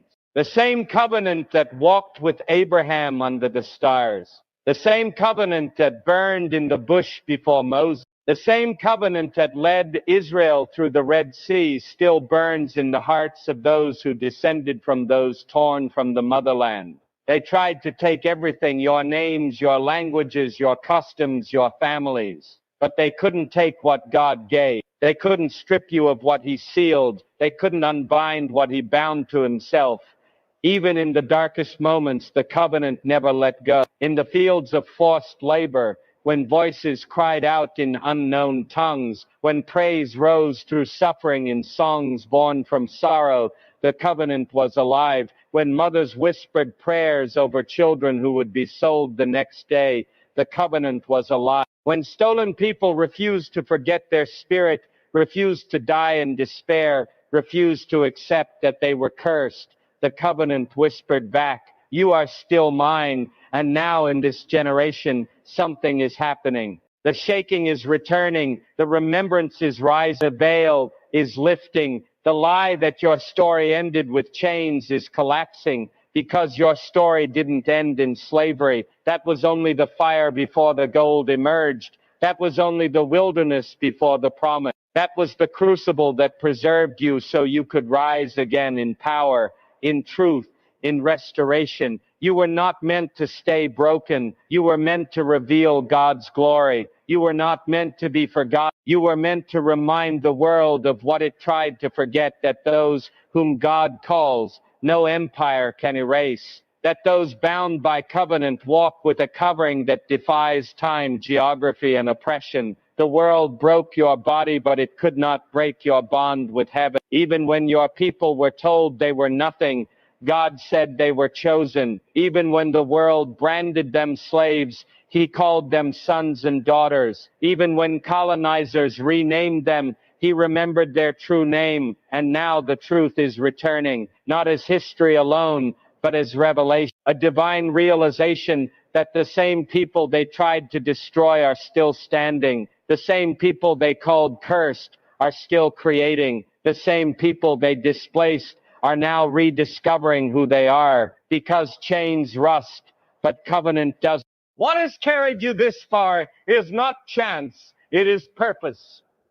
It is divine preservation. The same fire that preserved Daniel in the lion's den, the same cloud that led Israel by day, the same voice that spoke on Mount Sinai, that same force preserved your identity, even when the world tried to rip it from your hands. Because chains can bind the body, but they cannot bind the soul that knows who it belongs to. And you, child of the Most High, belong to something bigger than what the world told you. You belong to a promise, a lineage, a heritage so powerful it made kings tremble, a story so sacred it survived centuries of silence. You are here not as the defeated, but as the delivered, not as a remnant of pain, but as a prophecy unfolding. You are the evidence that the covenant never broke. You are the living witness that God keeps His word even when the world forgets it.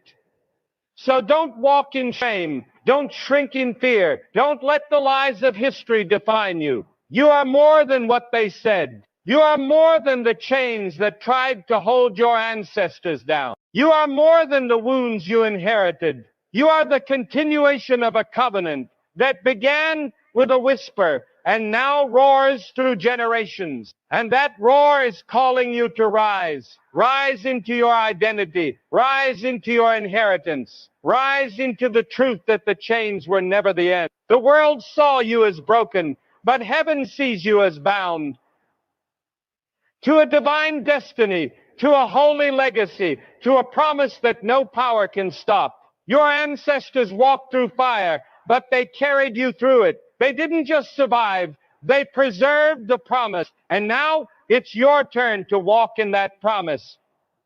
Chains couldn't break you because covenant still binds you. The world will try again to make you forget. But this time, you remember, you speak, you stand, you reclaim, because you are not a victim. You are a vessel. You are not the defeated. You are the delivered. You are not forgotten. You are chosen. And chosen people don't beg for identity. They carry it boldly. The covenant is alive. It was never buried. It was never broken. It was only waiting for you to rise. The tribe is rising. And so is the truth. For centuries, They were hidden, scattered across foreign lands, their names altered, their language suppressed, their identity buried under layers of colonization and conquest. But like seeds buried in the ground, they were not destroyed, they were planted. And now the soil of time has begun to shift, and from the darkness of exile, the tribe is rising. Quietly at first, whispered in old songs, remembered in customs that never died, felt in dreams that trace back to a holy ancestry, then more loudly, with boldness, with revelation, with a fire in their bones that no longer asks for permission to be lit.